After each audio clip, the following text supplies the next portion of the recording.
This is Jocko Podcast number 353 with Echo Charles and me, Jocko Willink. Good evening, Echo. Good evening. My brave fellows, you have done all I asked you to do and more than can be reasonably expected, but your country is at stake. Your wives, your houses, and all that you hold dear. You have worn yourselves out with fatigues and hardships, but we know not how to spare you. If you will consent to stay 1 month longer, you will render that service to the cause of liberty and to your country, which you probably can never do under any other circumstances. And that right there was a quote from George Washington, encouraging his men to re-enlist in the Army. And he made that speech on Tuesday, December 31st, 1776. This was less than a week after the successful attack at Trenton and great victory for Washington's army, the one that everybody knows about, crossing the Delaware River and able to achieve this victory. But the men had suffered greatly. Prior to that, they had lost the Battle of White Plains in October, the battle at Forts Washington in November. Their uniforms, when you read about what condition they were in, they were just in tatters and rags at this point. Some of them didn't have shoes. By the way, December in the Northeast. So this is the last day of the year, December 31st. And interestingly, most of the soldiers' enlistments, they'd enlisted for a year or 2 years. And so a lot of the soldiers, their enlistments were up at the end of the year. And this was a potential disaster for the Army. But through this personal appeal, Washington convinced about half of the men to stay and carry on. And they were able to defeat the British at Princeton and kind of revived the morale of the Continental Army. But that just put that question into my mind, is when is enough enough? And we call on our servicemen and women to do so much. And it's amazing when they decide to continue to serve. And it's an honor here to have one of those men with us tonight. Retired SEAL, 26 years of service, husband, father, teammate, friend of mine who deployed to Iraq, deployed to Afghanistan, Africa, Asia, Europe, South America, Central America, and he's looking to continue his service now. His name is Derrick Van Orden. We used to call him Van O. That's right. Van O? Van O. Derrick. Yeah. Thanks for coming down, man. Thank you for having me. Good to see you. It's good to see you too. They now call me DVO. DVO? I don't know why. I mean, I do. It's obviously my because you got to have initials. the three letters. You know what, That's man? that's a little too close to deviant. I don't know if I like that. Well, yeah. Speaking of that, man. So I've never been to your place here. Uh-huh. It's marvelous. And went to the head. That's the bathroom for folks who aren't in the Navy. And like 30 guys I was talking to Echo about this. They're all looking at me like, "What are you doing here?" I look like, the hillbilly came rolling in. But this is a wonderful facility here, man. Yeah, it's it's a mixed martial arts. So I guess your point is a mixed martial arts gym. It's literally the middle of our professional pro MMA practice is going on out in the gym. So it's the Alliance team, which trains here out of Victory. Okay. With some incredible fighters, some champs in there. Dominic Cruz, just saw Dom. And so, yes, they're athletes in peak physique in the prime of their athletic careers. Well, I'm certainly in my prime. Sort of like Doc Holliday. You are in your prime, just like Doc Holliday, apparently, at this point. Yeah. No, awesome to see you, man. So let's start at the beginning. Let's start at where you came from. Let's figure out how you got here today. Okay. And let's talk about that story. So when and where were you born? Well, to begin in the beginning, as they say, I was raised in abject rural poverty by a single mom. My dad was not honorable, no other way to describe that. He abandoned us when I was an infant. And I dropped out of high school when I was 16 years old. Hold on a second. You got really quick through a lot of years. So you're born. So I where? was born in Minneapolis, Minnesota. my father abandoned us. We had to move in with my grandmother in Laverne, Minnesota. What's Laverne, Minnesota? For some reason, I haven't heard of this metropolitan Well, you should have, city. because Ken Burns did one of his documentaries called The War. And it featured the Palace Theater, which is on Main Street in Laverne. And we lived in the apartment above the Palace Theater once we got enough together, because we had to live with my grandmother. We were that poor. So what's the population of Laverne? Gosh, I don't know now. But it's a small town. It's a small town. What was your mom doing to make ends meet? She was one of the first female sports reporters in the country. And she's always been a stats head. I mean, she died 8 years ago now. My mom, she's wonderful, Carol Ann Mulligan. She's like, this tall, 5 foot nothing, and hard as woodpecker lips. She's tough, man. And then she got a job with a company called INA, which became Cigna Insurance, and that's how we wound up in Wisconsin. So I grew up in Wisconsin, southeastern Wisconsin, because my mother got promoted. Wait, so when did she leave sports reporting? Oh my gosh, that would have been... That was prior to the insurance thing? I don't need the years, but so she was doing that sort of... Right, it was kind of on again, off again sort of stuff, right? Because it was just weird to have a woman reporting sports, It's just now it's common. It's normative. So she couldn't quite pull off a career in sports reporting. No, that wouldn't happen. But then she went to the insurance business. Right, she started as a secretary. Okay. And then she got promoted. She was very bright, and she wound up retiring, running the West Coast for Cigna. She ran this whole office, and it was interesting. She was sitting around hearing these stories. It's fascinating because it helped me later on in my career as a SEAL. That she was like, "Wait a minute! If we have this phone, and anyone has a phone, they can call this number." And if they have the ability to understand what's going on with this phone, they can get everybody's insurance information. So she was one of the first people to get into cybersecurity because you had the modem. You know what I mean? It didn't matter. There was no encryption there. It was if you could have a modem, that sort of stuff. Yeah. So she started doing, remember that? You guys don't remember that. You don't, how old are you, Jocko? 44. All right, you remember. You're old. You remember dial-up? Yeah. Well, yeah. Yes, look at that. I'm down for the dial-up. 100% AOL. Yeah. You got mail, son. Yeah, you do. So she did that, and I, not having a father figure as a dad, my Uncle Bob, which is her oldest brother, she's one of 10 Irish Catholics. Jeez. And Bob left Worthington, which is outside of Laverne, when he was 16 years old and joined the Navy. In World War II. There's this great picture of him. He's sitting like this with his hands over the rail of an ammunition oiler right off of Iwo Jima. Damn. No shirt on, just hanging, being a sailor. And it's just so fun, But, so Gunny went to, was in the Navy, and then, they demobilized everybody after World War II. So he goes back to Minnesota, can't find a job. And he's like, man, I need a job. This is Uncle Bob we're talking about. This is Robert Francis Mulligan. The oldest brother of your mom. Of my mom. Got right. it. So he was one of 10. And so he winds up going back to Minnesota. This is so fun because we're in San Diego.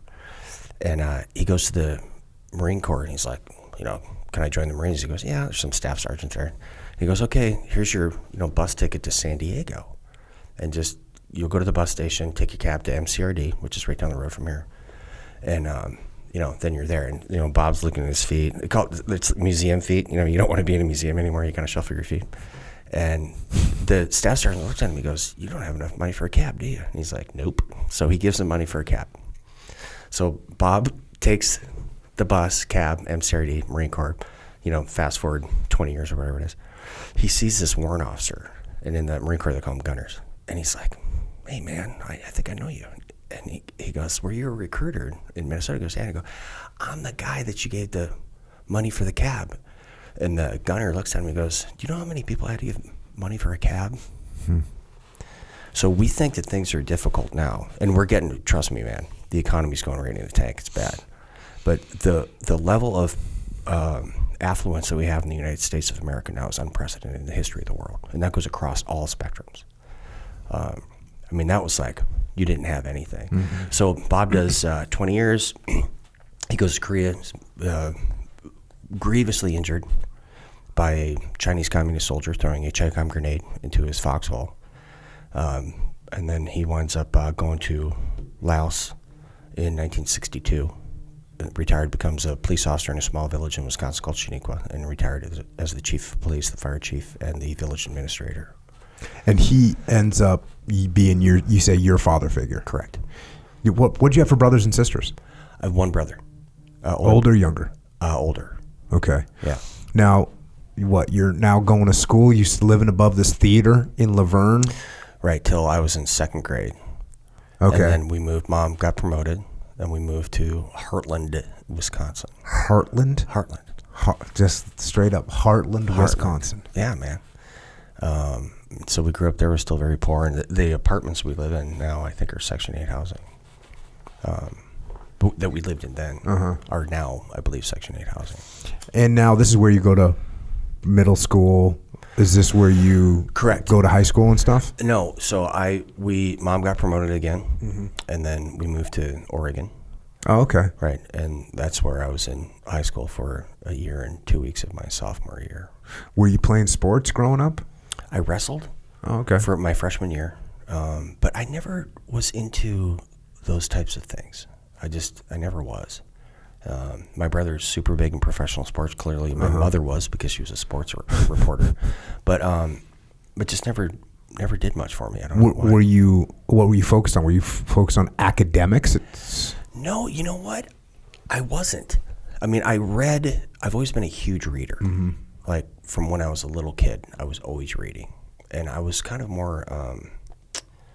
I don't know how to put that. I was into exploring the world from a different perspective because, so we were so poor. I mean, like dirt poor, and I knew I could never collect material objects because of that. And so, from when I was just a little kid, I started collecting relationships with people, and I have the same friends that I've had since I was 14. Because I understand the value of human beings, and I understand the value, the intrinsic nature of somebody's intellect, vice, their physical being, and they're clearly intertwined. One is part of another, but so for me, that's always been my thing. So I've always really focused on humans and the additive value of people. The synergistic effect of getting together. That's how you create. And so I've always done that. I've done some art stuff and whatever, but... What's art stuff or whatever? Well, sketch, I write poetry, and, believe it or not. So when you're in school, are you like hanging out with the freaking poetry club? Is that what we got going on? No, I was... Wait, were you wearing all black and like... oh my gosh. Dyeing your hair black? Hey, who's wearing all black here? Let's just, you guys, is this camera working? So, no, man, I was kind of an outsider because, again, children can be very cruel. And when I say we were poor, I mean we were poor. So I was ostracized because of my poverty. And then when we moved to Oregon, it was a very affluent community. And, I wasn't just on the other side of the tracks. I was on the other side of the, So that can be very... you can take that one or two directions, you can consciously choose your path, and you can choose to ride that into the dirt and get into this destructive cycle. And we've seen this happen over and over again, intergenerational poverty and all these things, and people feel like they have no way out. I mean, did you ever see someone walk around with their head down? Yeah. And they walk like that all the time. I ran into him, where did I see him? They're like, so I had dropped out of high school. I was working. I've been supporting myself since I was 16. And someone's like, I remember you from high school. You're the guy that always walked with your head down. And I was like, wait a minute. You're right. So I started walking with my head up. And just that simple... Wait, when was that? I would have been 17 or 18. So when you're 17 or 18, someone said, you used to walk around with your head down. You're the guy. They recognized me. You're the guy that would walk around with your head down because I wasn't self-absorbed, but it was like I felt like because we were so poor and being, just the other, that I shouldn't be interacting with the world around me. So I put my head up, and I was like, that one physical gesture of going, I am here, and I'm part of the equation, and then that slowly opens up your aperture, and you start looking around, and you're like, what's going on here? Can I do something here? Can I do something there? The visual feedback that you get from another person actually enhances your ability to have a relationship with them, which I think is very important. Yeah, that posture thing is huge. I had JP Donnell on this podcast, okay, and I work with him still. But I talked about, and this was a long time ago.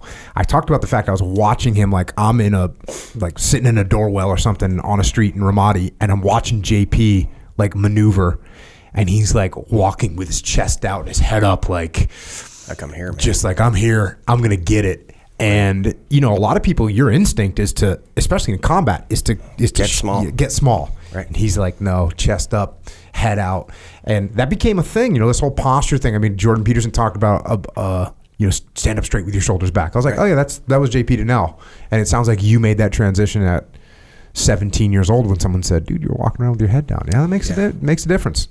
Yeah, it does. And I think that, I know that people now, they can go, oh, this is a brash, person. And, but when I sit down with them, talk to them, they understand that that's not posturing, it's posture. So and there's a difference between the two. One is something that's internalized, and the other one is a projection. So if you have posture, that's you've internalized that. You're posturing, you're pretending. I don't pretend about really anything. So you're going to high school, right. You're ostracized, and at some point you say you decide to drop out of high school. I'm out. The institution no longer had anything to offer me. That is a direct quote from Animal House, I think. Yeah, it's a direct quote from what? Animal House, I believe. Okay. Yeah. So you decide. What did your mom say about this? She was not happy. Yeah, I was going to say there's no mom that's like, oh, cool, you're dropping out of high school. No, we're stoked. She was not happy at all. What was your plan? I didn't have one. Just I'm not going to school anymore? I'm out. Had you already been working? Yeah, I started working, I think, when I was 14. And so what are you doing? I worked at a movie theater. Cool. And then I worked at a gas station. Roger. Yep, Chevron gas station. Pumping gas, fixing cars. And now you must, what's your reasoning behind dropping out of school? How are you coming to this conclusion as a 16-year-old? I don't think the environment was oppressive. I just didn't fit. Okay. And I just didn't want to be part of that. So you tell your mom, what was it in the school year? Was it in the summertime? It was 2 weeks into my sophomore year. I'm out. Yeah, I did. I'm out. And then I moved out. And so what'd you get for a job? I was working at the gas station. Oh, okay. So the gas station job, you move into what, an apartment or something? Yeah. That was it. I mean, so, do I recommend this life path? I mean, I did that. I got an undergraduate degree at 44. I got accepted to law school at 50, that sort of stuff. Would I recommend this path? That's a very complicated answer because in some ways I would say yes. In other ways I would not. And I was thinking about this because I knew I was going to come talk to you. If you look at what's taking place in the world right now, I think if more people had more adversity growing up, that they would be able to thrive more. I mean, I'm going to get elected to Congress next year. That's happening. Actually, this year, November, I'll take office next year. And I started from the meanest circumstances you possibly can. I mean, abject rural poverty, broken home, single mom, enlisted guy in the Navy. And, I'm going to be in the highest levels of power in the most powerful country in the world within a single generation. I tell people this all the time, man. What's that called? It's the American dream, right? I'm the embodiment of the American dream. I lived on 5 of the 7 continents as a frogman. Africa, I lived in villages. In Afghanistan, I lived in cosmopolitan European cities. Iraq, all in Asia, everywhere. And it's the American dream, man. It's not the Argentinian dream or it's not. It's not the English dream, Irish dream. It's not. It's the American dream because this is the only place that my story can happen every day, like all the time. Mm-hmm. Look at Winsome Sears. Yeah, amazing. Immigrant to the United States. She's the lieutenant governor of Virginia. So that's what I think is important about these growing up where things aren't handed to you as much, because I've fought for everything I've had, everything my entire life. And I know what that means. And then I can assign value to that. So I'm guessing you didn't quite see this trajectory when you were putting some premium gas into some guy's Chevy for $4.75 an hour. Because I worked at Wendy's. Did you really? Yeah, I worked at Wendy's. What did you do there? I was the burger cook guy. Okay. Which I would make burgers, and it's interesting. You go to Wendy's, the burgers are fresh, which means when 8 people walk in, they make a rough guess. Sure. You know, and they'll go, put on 10. So you put on 10. Yeah. And if 2 of them don't sell, they go into a bucket, and that bucket gets turned into chili. But, you know, I did not know that. Yeah. So I'm working at Wendy's, and I knew I wanted to go in the military at some point. At what point did the military seem like the call? Oh, actually, let me hear the worst day of the 17-year-old Van O working at the gas station. Not eating. Just no food. Just not eating. Not enough money. You got to make rent, and I got to pay for gas for a car. I bought a 1969 Toyota Corona. Corona, not a Corolla. Oh, okay. Corona. It was built in September '69, same month and year that I was born. It was red with a white racing stripe, man. $500, boom, cash on the barrelhead, right? You got to pay for gas because you got to go to work. You got to make rent, and sometimes you don't have money for food. And what's tragic, Jocko, is that people are getting there again in America. Yeah. They're having to make those decisions, and it's shocking. So yeah, not eating was, I mean, right now, clearly that may be a good thing, dude. I tell people, like, we're 9 meals. Could use some more of that right now. we're 9 meals away from anarchy at any point, right? And I'm like 15 to 20 meals away from anarchy. Let's be honest. You know what I mean? Like, I could be a castaway for a while. That may be a good thing. Yeah. So sometimes you're not eating. You're 16. You're 17. You're still working at the gas station. At what point do you go, hey, this ain't working? Check. I went out with a buddy of mine. His name was Kurt. And, we're drinking beer, and we're in Oregon, and I'm like, let's join the Marine Corps. And he's like, yeah, let's join the Marine Corps. Oh, yeah. So we go out and, we get all tuned up, and we were like the best Marines for 6 hours. And I wake up, and I call him. I'm like, I do not want to join the Marine Corps. And he's like, I do not want to join the Marine Corps. I go, let's join the Navy. He goes, okay. I picked him up. We went to the recruiting office. What? No, that was it. That was exactly as much thought that went into it. Now remember, Gunny he was a Marine. The guy that I aspired to be. What made you say, like, you're fired up to go to the Marine Corps? 6 hours later, I don't think so. What was sobriety? That's what happened. Did you understand anything about the military? No. Or were you just like, hey, Navy, Marine Corps, that seems cool. They got cool uniforms. They carry machine guns. Yeah, no, and you know what? It's interesting. If you want to, not to over-spiritualize things or get too philosophical about stuff. Sounds like we're about to. Sure. There's been several inflection points in my life where it's just kind of like, throw your chips to the wind and see what happens. Because at that point, I was going nowhere. And I realized that, I guess alcoholics call it an epiphany. Mm-hmm. Like you have this moment. And I kind of had that moment where I realized this is just not, I don't want to live this way the rest of my life. Right. And so there had to be a change. And, how do you change like that? I'm a high school dropout. I couldn't get accepted to college, any of that stuff, right? And it was an epiphany. So I joined the Navy. Did you have to get your GED? How'd that work? They gave me 6 months to get a GED. I was offered 3 different programs: seaman apprenticeship, fireman apprenticeship, and airman apprenticeship. Okay. That's it. Dude. There was no other options. And so just so everyone knows what that means menial labor. The lowest jobs, the most menial jobs that you can get in the Navy. Correct. Are those 3 jobs in the 3 different broad departments. Correct. In the Navy. Yeah, straight up menial labor. And so I just, like, okay, I signed on. I got stationed at Naval Weapons Station Concord. Hold on. Yeah, so sorry. You said it took you 6 months to get your GED they gave before me you could 6 leave? months.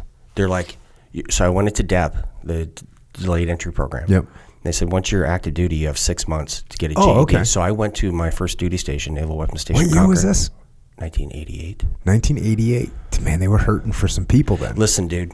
Reagan wanted the 600-ship Navy. That's right. And you could, like, here, give me this trench knife. So you could, like, wipe the blood off a knife you just stabbed somebody with, and they're like, don't do that again, and they'll let you in the Navy. But come on in. Right. And now, that's something I was alluding to earlier, is that, our standards now, people have not faced this adversity.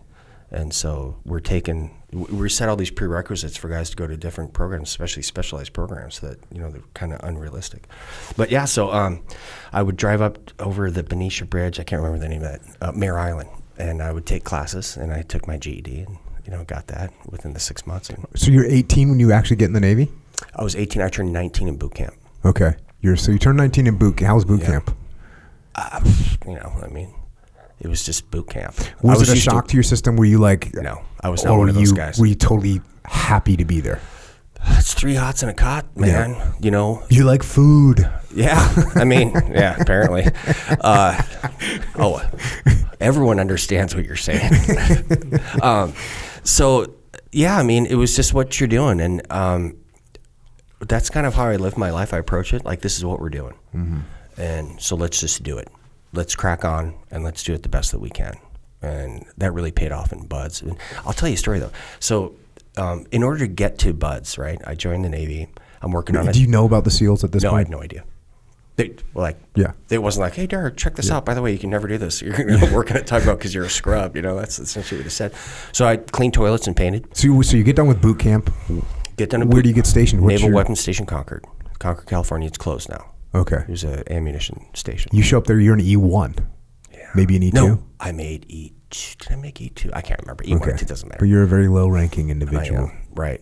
But I still had this sort of, I was a smart aleck, to put it mildly. You're a smart aleck at 50. How old are you? 53. You're a smart aleck at 53. When we worked together, you were a smart aleck at 40-something. So I can only imagine it was even worse when you were... Here's the difference, Jocko. I have now earned it. I've earned it. When I was a young man, I didn't. I was a brash young man, and I didn't have humility. And so I decided to go to Corps school because I had a friend who worked at the clinic, and I wanted to go do that. So I had to work for 6 months, 8 months or whatever. After hours, I struck for a rate. For all your civilians that's applying for a job. Did you apply for the job as corpsman? I was so I made BM3, bosun's mate, 3rd class, deck rating. And then I went and became a corpsman. But so here was the turn. A 1/4-inch shackle turned my life around. And that's a shackle. I don't know how to describe that. It's a fastener. It's a fastener. It's like a nautical metal thing, right? And so I was standing on the fantail of the YTB, that's yard tugboat 828 Katahakasa. All yard tugboats in the Navy are named after American Indian chiefs, in case you're wondering. So I'm on the fantail. That's the back of the boat. And I get beamed in the back of the head with a 1/4-inch shackle. And I turn around, and there's nobody there. And I'm like, if I don't change my ways, these people will kill me. And that really opened... That was a reality check. And I don't encourage, changing people's, behavior modification through violence, but I'm just telling you my story.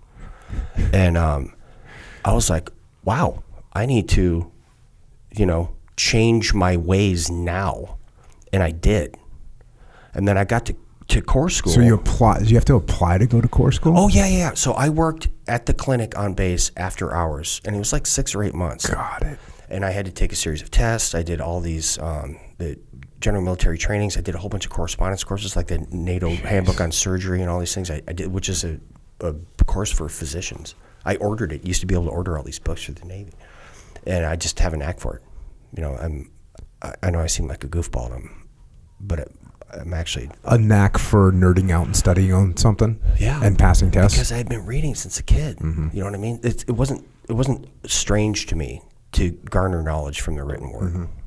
And so being able to read things, absorb information, and then take things from disparate sources, combine them together to understand the best way to do things is just something I'm just good at it. It's intuitive to me. I don't have to work at that.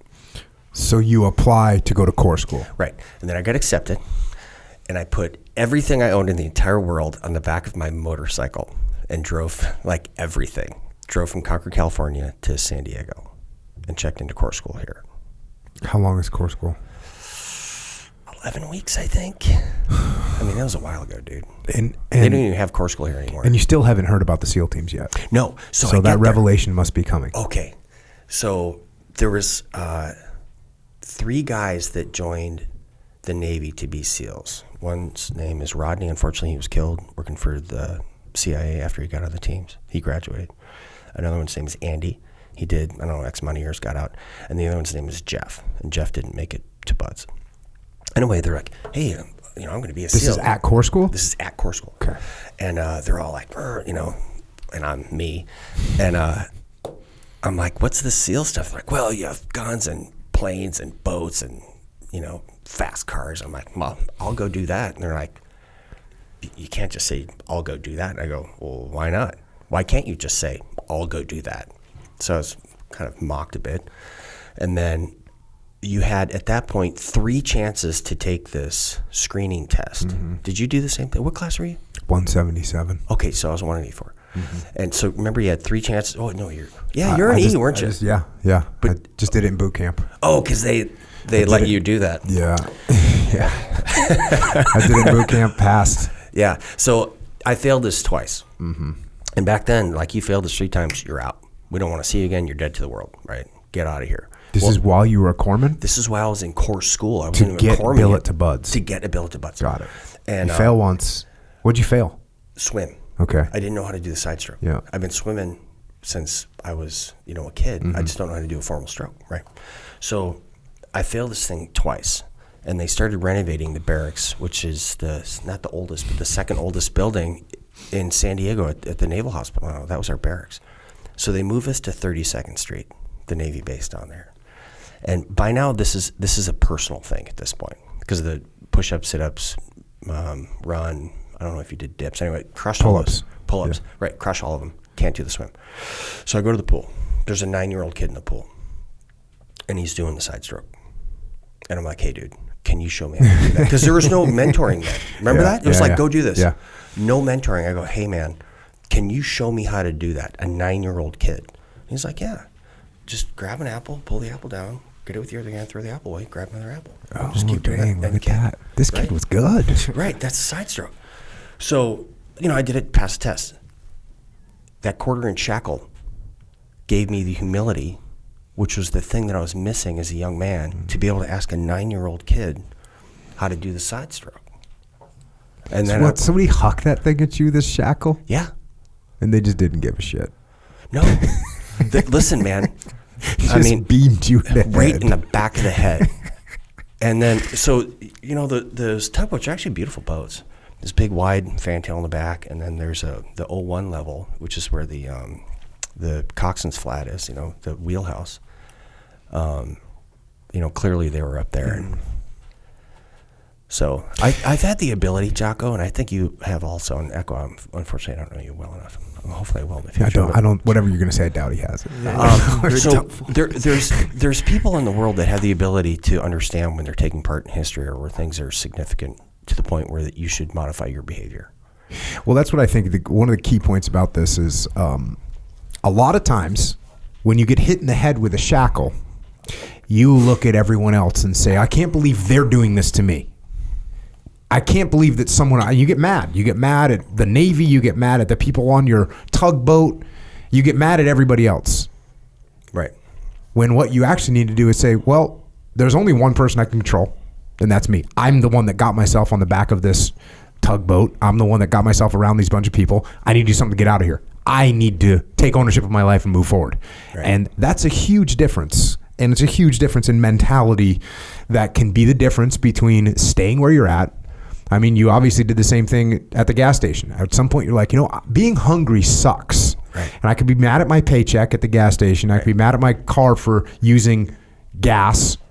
Or I could say, hey, I put myself in this situation and I need to get myself out of it. Where's the recruiter? So that's that's the thing that you're talking about when you explain that to me. I think, that's going to that's the difference between moving forward, moving up, improving your station in life, or staying where you're at. Yeah. And if you have the wherewithal to do things, you should do things. I mean, some things are just that simple. You can sit around and hang out, or you can continuously try to improve yourself. Yeah. And so I've got friends like that. One of them I got to give a shout out to him is Mike Emmer. He's a dude up in our village in Butternut. He's just always doing things. Mm-hmm. He just got into sailing with his family now, so he sails on. This is a farmer who now has this big boat, sailboat that he runs his kids around Lake Superior on, because he is always, him and Liz, she's just wonderful. have always kept their eyes open. And when people have their head down, we talked about that earlier with your posture, you just don't see the world around you. And I made a conscious decision to not do that. I made a conscious decision to be part of the equation. And I think more people, they should understand that. Like, I mean, not to get overly political here, but I talk to people, I'm like, hey, you know, you can go outside and you can stare at a hill. It doesn't matter how long you look at that, the cavalry's not coming over the hill. They're not coming. You know, it's you. You are the cavalry. So when you care enough about something, you got to understand you are the person that can affect positive change. And so I empower people when I go talk to them. I go, look, man, we always talk about the guys that jumped into Sainte Marie Église or went over the beaches in Normandy or the Marines in Quai San in Vietnam or in the Argonne Forest in World War I. We think about them as these people that at the singular point in time when their country, our country needed them, they stood up and they bodily entered into something knowing that they may not come back alive. In the same vein, that's who the people that care about the United States are now. Now, I hope to God they never have to get involved in physical combat. We've both been there, and it's a horrible thing, and war should be horrible, so people don't want to get engaged in it. But they're doing that now, and they have to show courage, because courage is contagious. We've seen this. A lot of people out in the civilian world have not, and I'll give them an example that people can understand because it's kind of funny. During the lockdown, I think it's 323.10 is the statute in the Wisconsin state law that says that the governor has the ability to exercise emergency powers. And it's like a 30-day window. So I'm like, okay, check. I don't know what's going on. It's like if you're dudes in combat, you're like, go do this. It's like, well, sir, I think we should have a, right. No. Emergency situation. Boom. Got it. Right? But then when that emergency ends or the legal authority ends, then it's time to challenge authority. The same person that is a law-abiding citizen, right? That's your duty to follow the law when you're in a crisis situation. It's the same person that says no. When that expires, that is your duty as a citizen, is to stand up for what's anyway. So this lockdown's going on, and I'm like, I'm no longer complying with this. the legal authority has expired. I will not do this. I'm not. So I go to Walmart because I'm a smelly, dirty Walmart shopper. I am, and I don't have a mask on. And someone recognizes me. They have a face shield and a mask on. And dude looks at me and he's like, "What are you doing?" I go, "I'm not complying." And he said, "Well, I'm not either." And he takes his stuff on and throws it into his cart in Walmart. And courage is contagious. Wait, man. he didn't die immediately? No, but listen, and, don't get me wrong. I had COVID twice, and it was horrible. And a lot of people died from it. And if you want to wear a mask right now, wear it. I mean, 100%. If you want to wear a mask and a face shield, you want to wear gloves, you want to hand sanitize and all that stuff, that's your ability as an American citizen to choose the way you want to live your life. And now everybody's coming around. The CDC just said that. People should be able to choose. So they should have been able to choose. Back then, I wrote an op-ed in April of 2020 called Freedom Over Fear. And it laid it out like you got to pick because you can't have both. What's your book? Extreme Ownership? Well, there's a bunch of them. Dichotomy of Leadership? But you talk about fear and stuff, right? Oh, Mikey and the Dragons, the kid's book. Okay, Mind Killer, right? You can't function if you're terrified. So I think it's just a different way of thinking about how we should interact as citizens. And so you want to do that stuff, go ahead. I'm just not going to. I will not join you, but I won't mock you either because it's your choice. All right, speaking of choices, you choose to figure out how to swim from this 9-year-old kid. Now you pass your test. I passed my test. And you're going to Buds. I go to Buds. Did you have any clue about Buds at this point? Zero. Absolutely nothing. And again, that's why I succeeded. So I do it. 184 and graduated with 184. You know Neil Roberts? Yeah. First guy killed in Afghanistan. Yeah. We've got our... I was at Team 2 with him, yeah. Okay, so we had our arms over each other's shoulders graduating from Buds. I mean, he's a great man. They call him Fifi, man. Yeah, Fifi. Yeah, super guy. But so I got there and I'm like, I don't know what to do here. And I show up at you go to A.B. Bright's. Is that still there, that dry cleaner? Okay. Still there. So you got your pants, that you can stand up by themselves. Because they're so starched. Seriously, that's not a joke. You can stand them up. And so it's like I pay all this money to have these things done, and I go down. I don't know what his first name is. I'll just call him C. That's the first letter of his last name. I don't want to embarrass the guy, And it's like 4 a.m. I'm wearing this uniform, and I'm walking like, what is that, Pillsbury Doughboy, anyway, or Gingerbread Man or whatever. And this guy comes up to me, he looks me up and down. This is an instructor? No, this is a fellow student. Okay. He looks me up and down, and he goes, "You're not going to make it." Like whispers to me. And I'm like, well, what do I do now? I just paid all this money for these uniforms. Like, do I get a refund or, do I leave? And so I'm like, all right, well, I guess I'm not going to make it. And so I go to class, and one thing leads to another. And it's very difficult, SEAL training, in case you haven't read a book or anything. But and then it occurred to me, I actually have, another one of these epiphanies when I understand exactly what the deal is. We're sitting on the beach, we're PTing, we're looking in towards the compound, so the ocean's at our back. And the instructor, he's looking out to sea, and we're exercising. And it starts to rain, which is bad, but you'll get through it. And then it starts to lightning and hail. It's like storm. It's a rare recursion for San Diego. Exactly. So working on that tugboat, moving ammunition, when it's their hero, I can't remember. It's hero condition 9 or something. Right. That's when there's electric Need to stop. stuff in the air. You got to stop. Things will blow up. And so I'm thinking, wow, this is bad. We're standing on the beach. The only thing we don't have is a golf club holding up there. And the instructor, he goes, and halt. In buds, that's not like smoking if you got him. You're standing at rigid attention. He runs into the compound. I'm like, well, good. We're going to get us off this beach. We got to get out of here. It's a lightning storm. And he comes running back out, and he has a dive mask on. And I'm like, oh, I get it. This is the contract.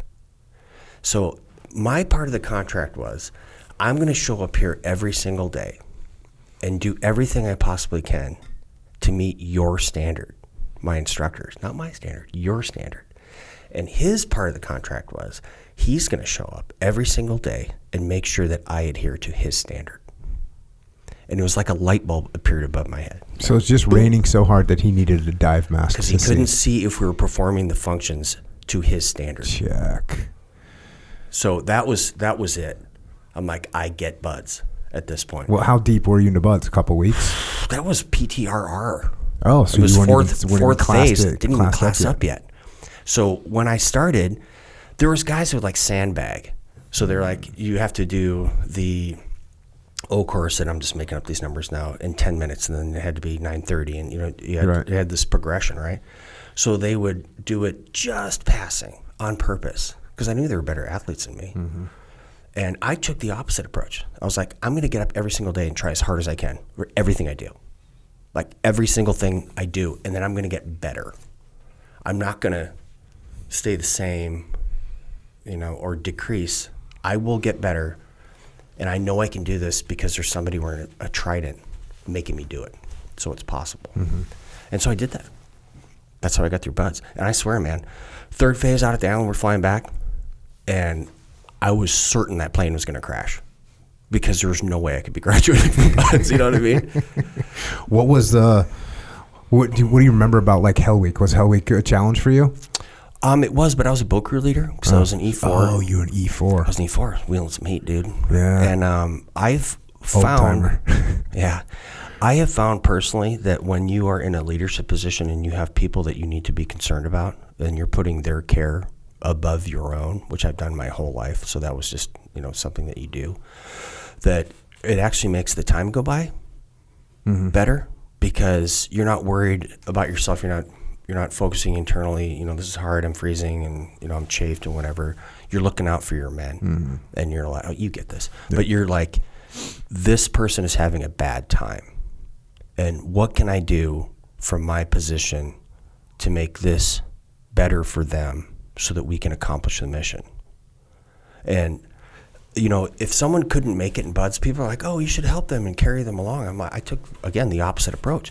If this person can't get through buds, and we're going to carry them through buds, what are they going to be like when they get to the SEAL teams?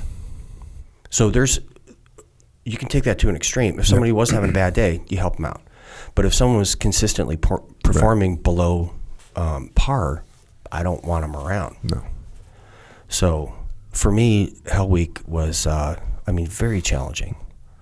But at the same time, I think it was easier for me than any of the guys in my boat crew because they were more focused. They were more focused on them getting through this, and I was more focused on getting us through it. I liked Hell Week because there's nothing I could fail. Like everything else, because I wasn't good at anything. I wasn't good at running. I wasn't good at swimming. I wasn't good at the O course. And I was going to tell everybody that. You're always. I was always like, if I could fail this swim. I could fail this run. I had to just put out so hard. But Hell Week was like, we just got to finish, bro. I could do that. You just not quit. That's my game. You want to play that game? That's my game. No sleep and no quitting. That's my game. All day. If there was a pro sport, I'd be doing good in that sport. Yeah. So Hell Week for me was fun. What about the water? Was the water all good for you? Pool comp and all that stuff? Yeah, I failed pool comp the first time. Me too.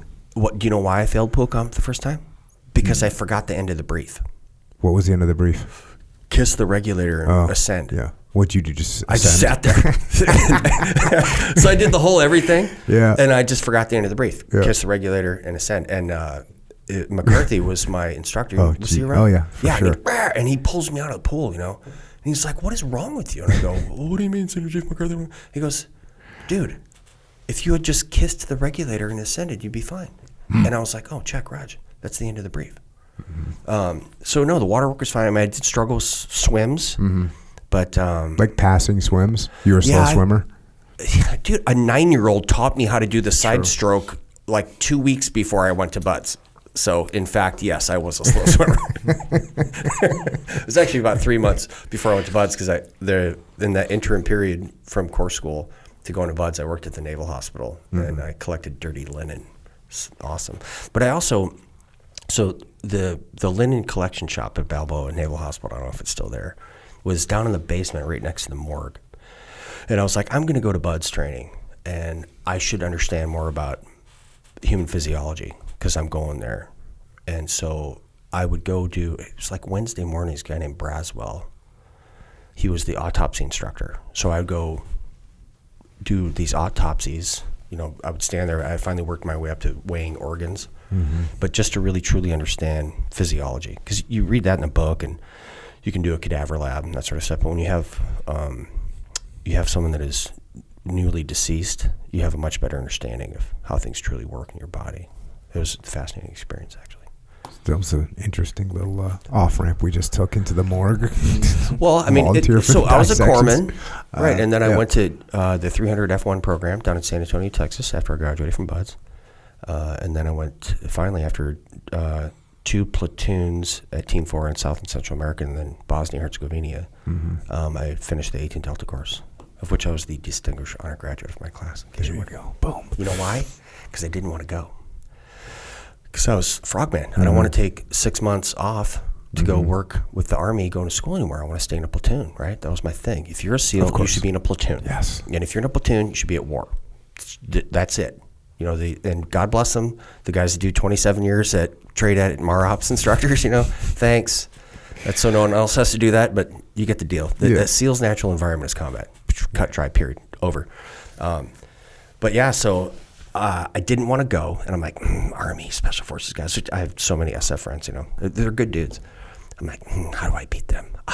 Academically, right? So they're very serious about academics. That course was really hard. That was a hard course. I didn't go through it, but I remember you would kick guys' asses. Right. So when I graduated, the commander had to give me their commander's excellence going. You love that. It was just like their hand is shaking, like, So, and it was just very, very interesting. And if you're going to do your job, do it the best you can. Yeah. I mean, that's just, everyone should take that approach to life. If you're going to, have you ever seen this, it's a documentary called Hero Loves Sushi? I have not seen it, but I know about it. Fascinating. I started watching it, bro, and honestly, it didn't really grab me, and I don't have a bunch of time to be watching movies that aren't getting me out of the gate, and it just didn't do it. I'll get to it at some point. I think when I'm older, like maybe 65, 70, I'm going to roll into that because I've heard it's great, and I heard the guy's totally focused, and he has the most popular sushi place in the world, and there's the hard to get to, and it's this little shack on the side of the road or whatever, a really small thing, and he's the best in the world. What I got out of all of that is that you have the attention span of a gnat. I may. No, so this guy's talking about you don't have to be proud of your job, but you have to be proud of your work. Interesting. That's the whole crux of that movie. That's why it's so fascinating. And you got to get to that. You know what I mean? So you can be doing anything. Just do it the best you can all the time. That's 100%. And by the way, that's the way, if you don't like your job, the way out of your job is to do the job to the absolute best of your ability. That's how, the way to stay in your shitty job that you don't like is to not perform well at it. And it's not going to work out well for you to stay in that job, or you're going to get an even worse job. Right. So you're flying back from San Clemente Island, which means you're graduating from Buds. Yep. And you get stationed. What do you get? SEAL Team 4. Did you pick East Coast? I picked SEAL Team 4. And this is why. Because SEAL Team 4 was the only SEAL team I was aware of that had been in combat since the Vietnam War. And just like we just talked about, man, a SEAL's natural environment is combat. So I put that as my first choice because I thought that was the team that has the highest probability of entering into combat. Yep. And so that was in Panama. Panama was 1989. Correct. And so now it's 1991. October 23rd, 1992, I graduated from Bud, so it would have been 93-ish or whatever. So at the time, that was it, man. And that these was guys, the show. Yeah, and at the time, operations and all that stuff. Yeah, at the time, the SEAL teams were geographically oriented. Correct. And so that meant that different teams had different geography that they covered, and SEAL Team 4 at the time covered Central and South America. That's correct. Which means every Spanish-speaking person in the SEAL teams went there immediately. Correct. And there was things going on down there. There was the counter-drug stuff. There was revolutions going on. So there was that sounded like a good place for you. The way you looked at it, that's where you wanted to go. Yeah, and I tell you what, you were smarter than me. You know, I wanted to go to SEAL Team 1 because I thought we were going to Nam. I was like, bro, Team 1, Vietnam. There's got to be stuff going on. You know, I went to Vietnam in 1998. Well, that's awesome. On the recovery missions? Joint Task Force Full County, yeah, man. So I went to Team 4. I did 2 platoons there. How was it when you showed up at Team 4? Because that's the other thing. At Team 4... And that was I had a bunch of friends that went to Team 4, and Team 4 was like an awesome team at that time. Yeah, Team 4 was the East Coast equivalent of Team 5. Much more relaxed but super professionals. Like so, you would do I think 6 weeks of land warfare at Pickett, and then you'd go down to Panama, and you spent your first month and a half living in the jungle. I actually did that trip from Team 1. Did you really? Yep. Oh. We went down there and did 34 days or something out in the J. Right. So you seriously knew what you're doing. Yep. And I really appreciated that a lot. And that's why I volunteered to go to Trade Ed because I was not satisfied with our land warfare training. I thought it was completely inadequate coming from that background at Team 4. So I did those 2 platoons. And then what was your job? Corpsman and intelligence. Oh, that's right. You were a medic. That's medic and intel. So I did 8 platoons as a corpsman and a medic, and you don't really do that anymore once you become a chief, but it was still my specialties, my forte, as it were. And how were those deployments? They were very interesting. I mean, I got my first... So this is like 94 you're going on your first deployment? Or 94, 95. 94, 95 you're going on your first deployment. I got my first Navy Achievement Medal when I was in STT at the time, which was interesting. I told you that because I got my second one down in my first deployment. The first one was because some guy got shot at a basketball court outside of a grocery store in Virginia, and I went and saved his life, which, as you do. And then there was another horrific accident. So I was a new guy, but I stick to my guns, right? And I paid the man for it several times. But I would insist on bringing my medical gear back to, we were staying in like 4 different condos in Salinas, Ecuador.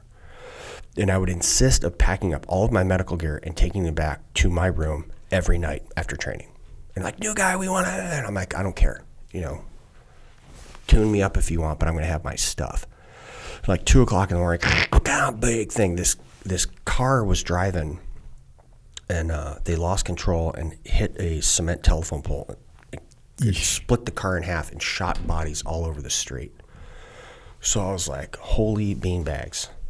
And I had all my stuff and made the naval base. This is written in this little Navy Achievement Medal, and made the Navy base reopen their clinic and had all my stuff and all the guys. My God, but I miss sometimes being around SEALs because they just perform. You're like, bam, they can be sitting around doing something, and then they're on it. So everybody has that, nascent medical training, and they all just performed. And I'm like, this, got it, check. We saved everybody's lives.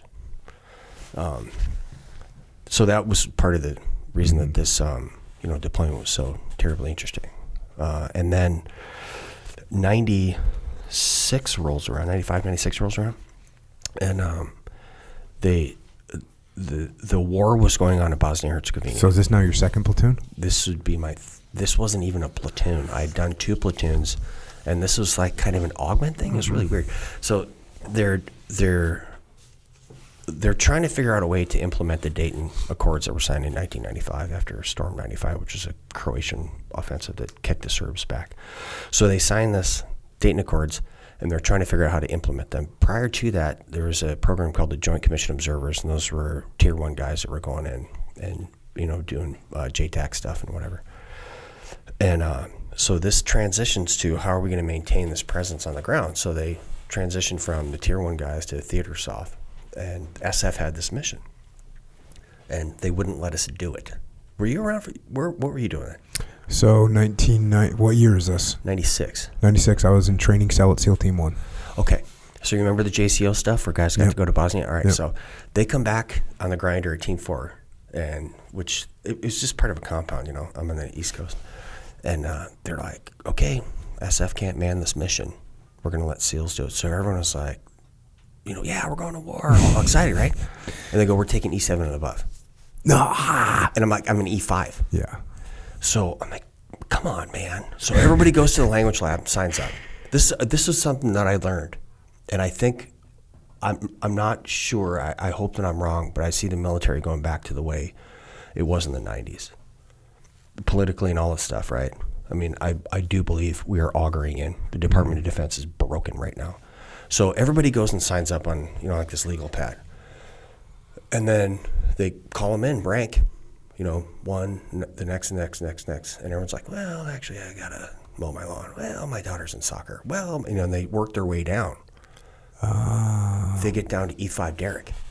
So some of the guys that signed up weren't really wanting to go. You understand this concept when you're standing in a group and you need to be like, oh, going to war? Yeah, I'm a SEAL. That's great. And they get really excited about it. But then when you get them on one-on-one, they don't want to be there. You know what I mean? They join the canoe club.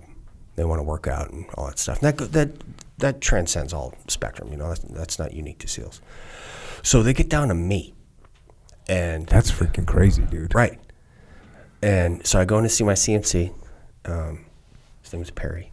It's total redneck, awesome guy. And he goes, well, Van Orden, what you doing? I go, Master Chief, General Patton had to petition General Pershing as a second lieutenant to be included on his expedition during the Mexican-American War. And he goes, you trying to tell me you're some kind of GD General Patton? He did not abbreviate that. And I said, no, Master Chief, but I'm telling you my bags are packed right now and I can leave in 10 minutes. And he's like, beat it. Now, at this point, are you married? Yeah. You're married. When did you meet your wife? In San Diego. Right before I went to Buds. We got married right after Buds. Got it. So I was a SEAL for just under 22 years, and I spent 16 years away from home. So I took every single training trip. I went to every single school I could because, again, you have to find, if you're doing something, do it. And that's a biblical principle. Be either hot or cold. If you're lukewarm, I will spit you out. That's in the Bible, man. So if you're doing something, do it. And so I got every single qualification I possibly could, so in case something came up, I would be the one selected to do it, to go defend my country. I mean, I lived my life that way, right? How fast did you have kids? Did you have kids when you got to Team 4? By the time we got to Team 4, we had 2 kids. Damn. Yeah. And we have 4 now. I have 8 grandchildren. Impressive. Gosh, they're so awesome. Everything you hear about being a granddad, not even close to how cool it is. Seriously, they're just wonderful. But yeah, so I went on that deployment. It was very interesting. I remember so we had these different houses. I didn't live in a base. My house was Whiskey 40. So it was multinational division Southwest. I worked for a guy named John Cass, was a British colonel. Reported to the Special Operations Command and Control Element, SOC C. That was in Banja Luka. A guy named Repass, Mike Repass, was a major at the time. I wound up working for him again when he was a 2-star in Germany. It was really cool. But we went into Sarajevo. We fly in. We went to another Joint Commission Observer house, and the SF guys, and kind of like slowly get you in. There's 2 SEALs there in my house when we moved out to Bugano, was the name of the town we lived in. And then like 7 to 9 SF guys. And I get up every morning. I drive out and I talk to all the military and local political figures and police figures. And the mission was to provide a ground truth about what's going on. And I had so much responsibility as an E5, like to plan these missions and go out. And I had like a pistol and a butt pack with one other SEAL with a pistol and a butt pack. And you're going out and, talking to these people that just want to kill you. And the level of, I guess the Yiddish term would be chutzpah. You got to get out there. And I'll give you this example, man. So we go up to Banja Luka to the 117th VRS. That is a Serbian military unit. I wanted to go check in with these cats. And it's sort of on a little hill. But back then, for SATCOM, you had to have the right look angle and azimuth. Remember? Like you had to point at a satellite. I was a comm guy, so okay, yeah, right. You get it. These other people don't, where's my phone? I can talk to anywhere, right? So back then you had to boom, I had to get the satellite. So I do the math problem. I look at where I'm going. I realize that I'll have to point this antenna into a mountain, and I'm not getting comms. And there were no cell phones, right? So I understand that, it's just me and my buddy Mick. So we go up there, and I'm late, or excuse me, we're on time. This guy's not there. His name was Chulich, Colonel Chulich. We walk in, and there's this dude standing right there who has got rosy cheeks like mine, a huge white beard, fatter belly than me. And I'm like, oh my gosh, this guy looks like Santa Claus. And I start chuckling. So this is a Serbian base. Remember, NATO had been bombing the Serbs, and they are... Yeah, what was it, 64 days or something? Right. They want no part of us. And so they are not happy. And they're like, what are you talking about? And my Terp, his name is Zoran Azuminivic. We called him Zorka because he was fat. And so, like Zorka, like Orca. Okay, got it. Right. So Zoran, they're like... he's starting to worry, and they're like, what are you laughing at? I go, all right, well, it looks like this is going down right now, and there's like 400 Serbs there, and 2 of us, we have 31 rounds of 9mm with us, like that's it. So I go, okay, hey, in the United States, we have a guy, his name is Santa Claus, and you look just like him. That's what we're laughing at. And they start laughing. They go, oh, they're Serbian Orthodox. They have St. Nicholas. They're like, that's what we call him too. And I was like, okay, And then, so we sit down at this table. Chulich, yeah, that really happened. Almost had an international incident because you were laughing at St. Nick there. Right, it gets more bananas. So we're sitting at this huge table, and Chulich is supposed to show up at the head of the table. And whenever you use an interpreter, you put him in between you and whoever you're talking to, right? So they should just be a conduit for language. So he's sitting there. This guy's just late. And we're sitting there drinking Schlievovitza, which is plum brandy. It's excellent, actually. In France, they call it eau de vie, water of life, made with a Mirabelle plum, in case you're wondering. But so this guy finally shows up, and my radio's in this rucksack. And this dude, he's dressed like a Russian mafia guy. This is the dude that just showed up? The colonel who should have been there like 3 hours before. He was in Banja Luka, goofing off. Anyway, black leather jacket, hair slicked back, and he's like... Serbians are great warriors. I'm like, yeah, they are. He goes, Serbians kept Europe safe from the Ottomans for 300 years. I'm like, yeah.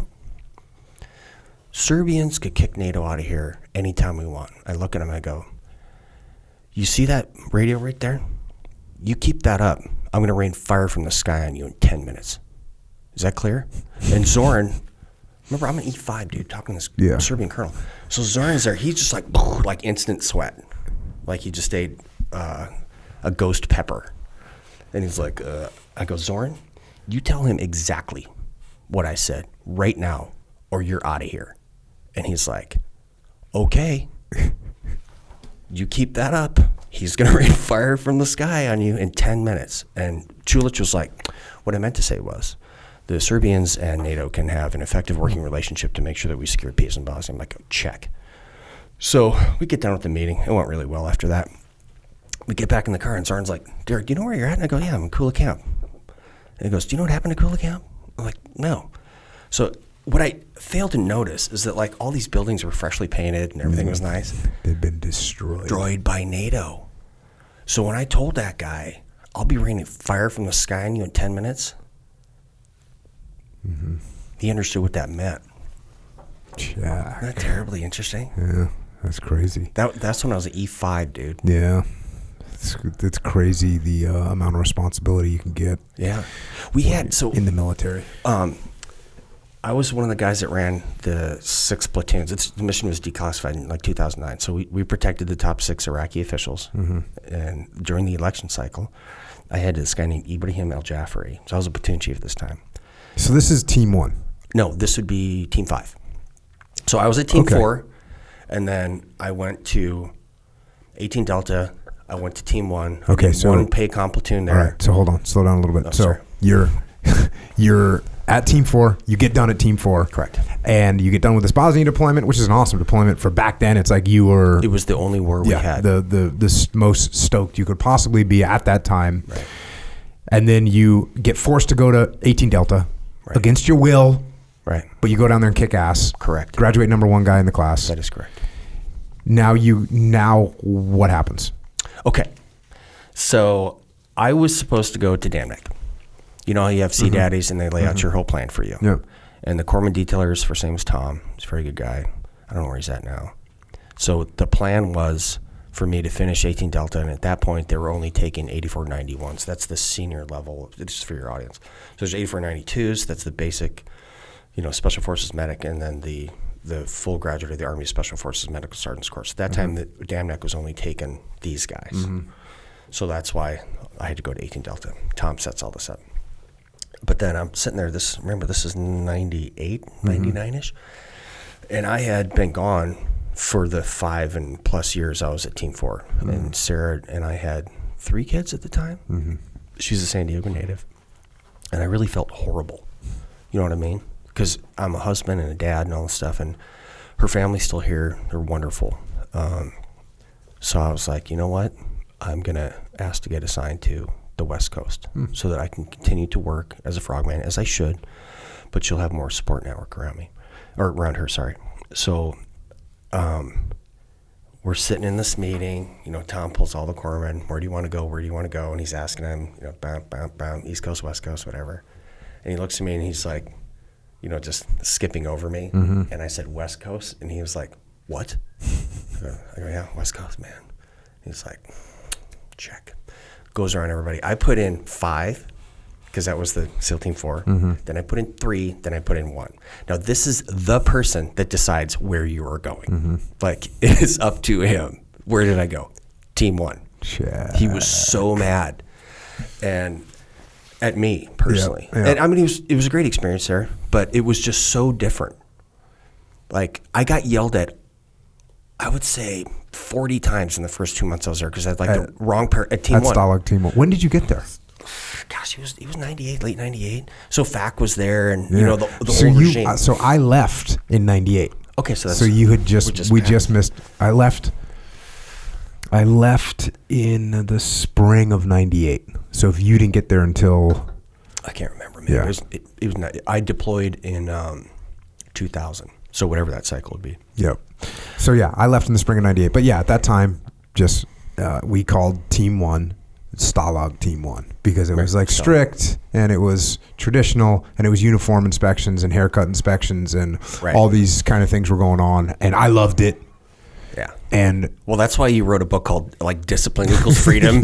And I didn't. Let's just be really clear about that. You know what I mean? Yeah. And it's one of those things where, that's where I was kind of raised, from a young kid to, that's where I've got all my first experience. And, like you talk about faculty was like my It's a legend. And like a legit friend who looked out for me and my group of friends. We were all kind of his boys, and Sure. we freaking busted our ass, and that's what. Yeah, you know what? That's what would happen. I remember you checking out because you were there with Chris. Yep. Yeah. That's when I was checking. And out. I was Sailor of the Year at SEAL Team 1. Well, I was the only E5 in history. You made E5 or I was Sailor of the Year as E5? SEAL Team 1 as an E5, which was crazy. But part of that was because FAC. Sure. Like FAC, I worked hard for FAC. I worked right for him in training cell and stuff. But yeah, it was this very strict environment, of much more militaristic than the other teams. And I went from there to Team 2, and Team 2 was similar. Right. No, We called it Stalin yeah, 2. it was pretty stylish as well. Right, they're the same. They were the same. SEAL Team 1 and SEAL Team 2 were definitely on the spectrum of way more militaristic. Way. So and you know what happened at Team 1? A lot of guys from Team 1 hated it and would go to Team 5. They would go down the street to Team 5 and just be like, oh, now we can act like humans. Right. And be chill. And so, and that would be cool. That's a nice transition. Your transition in the opposite direction is not a nice transition. It was I'd had the wrong pair of. There's like a matrix. So Dean Cummings, he's a great dude. I mean, he was the CMC there, and it was always like Van Orden, this hat and the socks and this shoes and whatever. I'm like, so finally I go, hey, Master Chief. Now remember, I've done 2 platoons, 1 combat deployment to Bosnia. I got the Defense Meritorious Service Medal as E5. I was the most highly decorated guy for my rotation because of some other stuff that I did there, right? Honor graduate of my Army Special Forces Medical Sergeant's course. I'm not some new guy that just fell off, the buds train, right? I am experienced. At that point, I was a journeyman SEAL. Yeah. You know what I mean? Not a master. I was a journeyman. And finally, I'm like, hey, Master Chief, can I get a matrix of what I can wear with what? Because I'm not doing this on purpose. I just don't know what you expect me to wear every day. So PT is this, and then you change it. And he was like, Van Orden, and I go, I'm not joking. Yeah. And then he realized I was sincere. Yeah. Because dude, the guy you're talking about, Chris, who's one of the biggest studs in human history. But we were in buds together, and then we get to Team 1, and we're going on a run, we're new guys. Yeah. And he walks out for the run. He's wearing a visor. Like a visor, I don't know. He still wears a visor to this day. Or they used to cut the hat off. Yeah. Yeah. So he walks out with a visor on, and Faculty, who didn't know us at the time, we were just new guys, looks at him and he goes, "If I see you wearing that again, I'm sending you to the fleet." like we just got done with buds, and he's telling him he's going to send him to the fleet. Yeah. And by the way, this guy Chris is just a total stud. In every way. He's one of those mutant humans. Yeah, he's a mutant human. Yeah, he's incredibly bright. And he relieved me in Iraq. Okay. I got a cool story about that. Remind me of that. Nice. Yeah. So you eventually figure out what you got to do to keep from getting your ass chewed at SEAL Team 1. Correct. Do a PACOM deployment, and then Force 21 came about. Right. Remember that? Thankfully and no. There's some very distinct, hardcore negative sequelae because of Force 21. The first and foremost one is that SEALs don't know how to do stuff anymore. Yeah, I guess the thing is, at that time, it was needed. And it was lucky, because if we would have gone from the old system into what we ended up deploying as once 9/11, it would have been it would have been a much harder transition. Right. We would have pulled it off. But. And when I say SEALs don't know how to do stuff anymore, we're stone cold killers, right? That's not changed. I just mean the day-to-day sort of things. We've lost that. We've lost the ability to learn how to sew your own gear because people. I know how to use an industrial sewing machine, as did everybody in the SEAL teams, because you'd make your own stuff in the paraloft, right? Things like that. How do you build a duck and whatnot? But so. What was your job in your platoon at Team 1? I was a corpsman. So that's right. And I was an intel guy. That's what I did. That's your thing. That was my thing. I got it. But so Force 21 comes around, and I was distinctly dissatisfied with the line of warfare training that I got at Team 1. It was not adequate, because remember, I came from Team 4, where that was what you did. You lived in the J, and so I'm like, there's no war going on, there's nothing. I go, I'm going to, and remember, it was over at Brown or Turner Field. What's the next to the EOD buildings over in Coronado. What are we talking about? That field, Turner Field, or Turner Field. Yep. Okay, so this is how discombobulated this was, and it's fascinating. They just put the road cones, like they put a road cone with like Team 1, Team 5, Team 3, trade at, and you would go stand behind the road cone. That's how I got to trade at. I stood behind a road cone because that's how they figured out how to detail people. Yeah.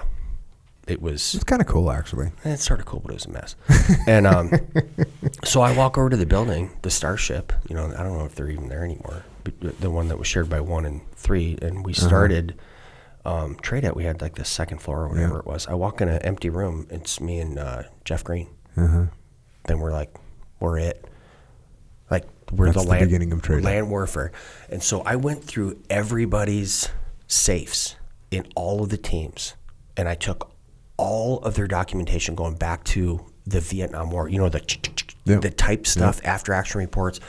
And I consolidated all those things, and we wrote all of the curriculum for land warfare and then special reconnaissance, taking the lessons learned going back from our forefathers that gave us our, fierce reputation, and then worked those over and over again. But I get there, we start doing that, and then September 11th happens. And I was down, we lived in Navy housing, and I'm like, what the heck? We got a phone call from a guy named Andy Dalton, retired SEAL Senior Chief, his wife Cheryl. Just beautiful people. It's wonderful. And he's at Team 2 at the time. And they're like, turn on your television. So we turn it on, and we're like, what the heck is going on? And so I go, hey, honey, keep the kids home from school. I do not know what's happening. I drive to the team area. We get snipers up on the building. We don't know what's happening. And I remember I went with this big VAT board, this big whiteboard, and I took a red marker and I wrote war. And these big letters right there. And at that point we had desks and everything. Like war, like it's on. And so from that point on, I tried to get out of there because we're at war, right? Yeah. And Lumpy was the skipper there. And every morning I'd go in his office, just like I did with Perry Bruce. I'm like, okay, I'm ready to go. Bags are packed. He's like, you're going to Afghanistan when I go to Afghanistan, Vano. And I'm like, ready to go every morning, ready to go. And then we're going out to Nyland. I think I was gone, like 290 days that year.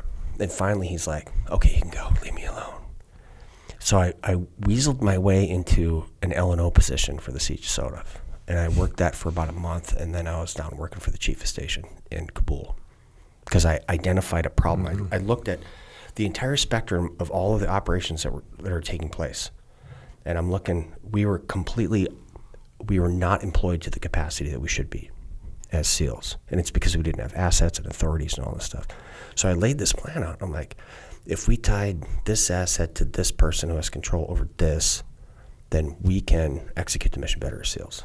And I went to John, what was his name? Selesky. Colonel Selesky was the Siege Sodaf commander. I said, Colonel, NAVSOF is not being employed to our capacity. And he's like, I know, what's going on. And I said, sure, if we do this, and this. And he goes, all right, beat it. He was the finest joint warfare fighter I've ever worked with. But I mean, Repass was another one. He's another Army guy, unfortunately. I wish I could lay out this list of SEAL admirals I can say that about. There's a few, but yeah, John he was amazing. And he's like, get down there and get it on, Vano. What's up? Beat feet. So we tied together for Theater SOF the first real interagency integration. Nice. Like biometrics. You remember biometrics? Yeah. So everyone's like, screen. So I was there and I was sitting around, reflecting, because you should reflect. And I was looking at one of those charts where it has all the people on a targeted list. And I was like, we don't know who is still around off this list. We don't know.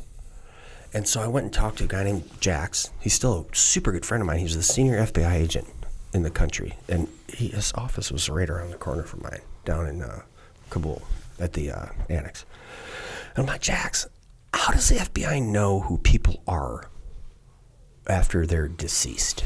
And he's like, well, we do fingerprints, we do all this stuff. I'm like, well, okay. So how do we do that here?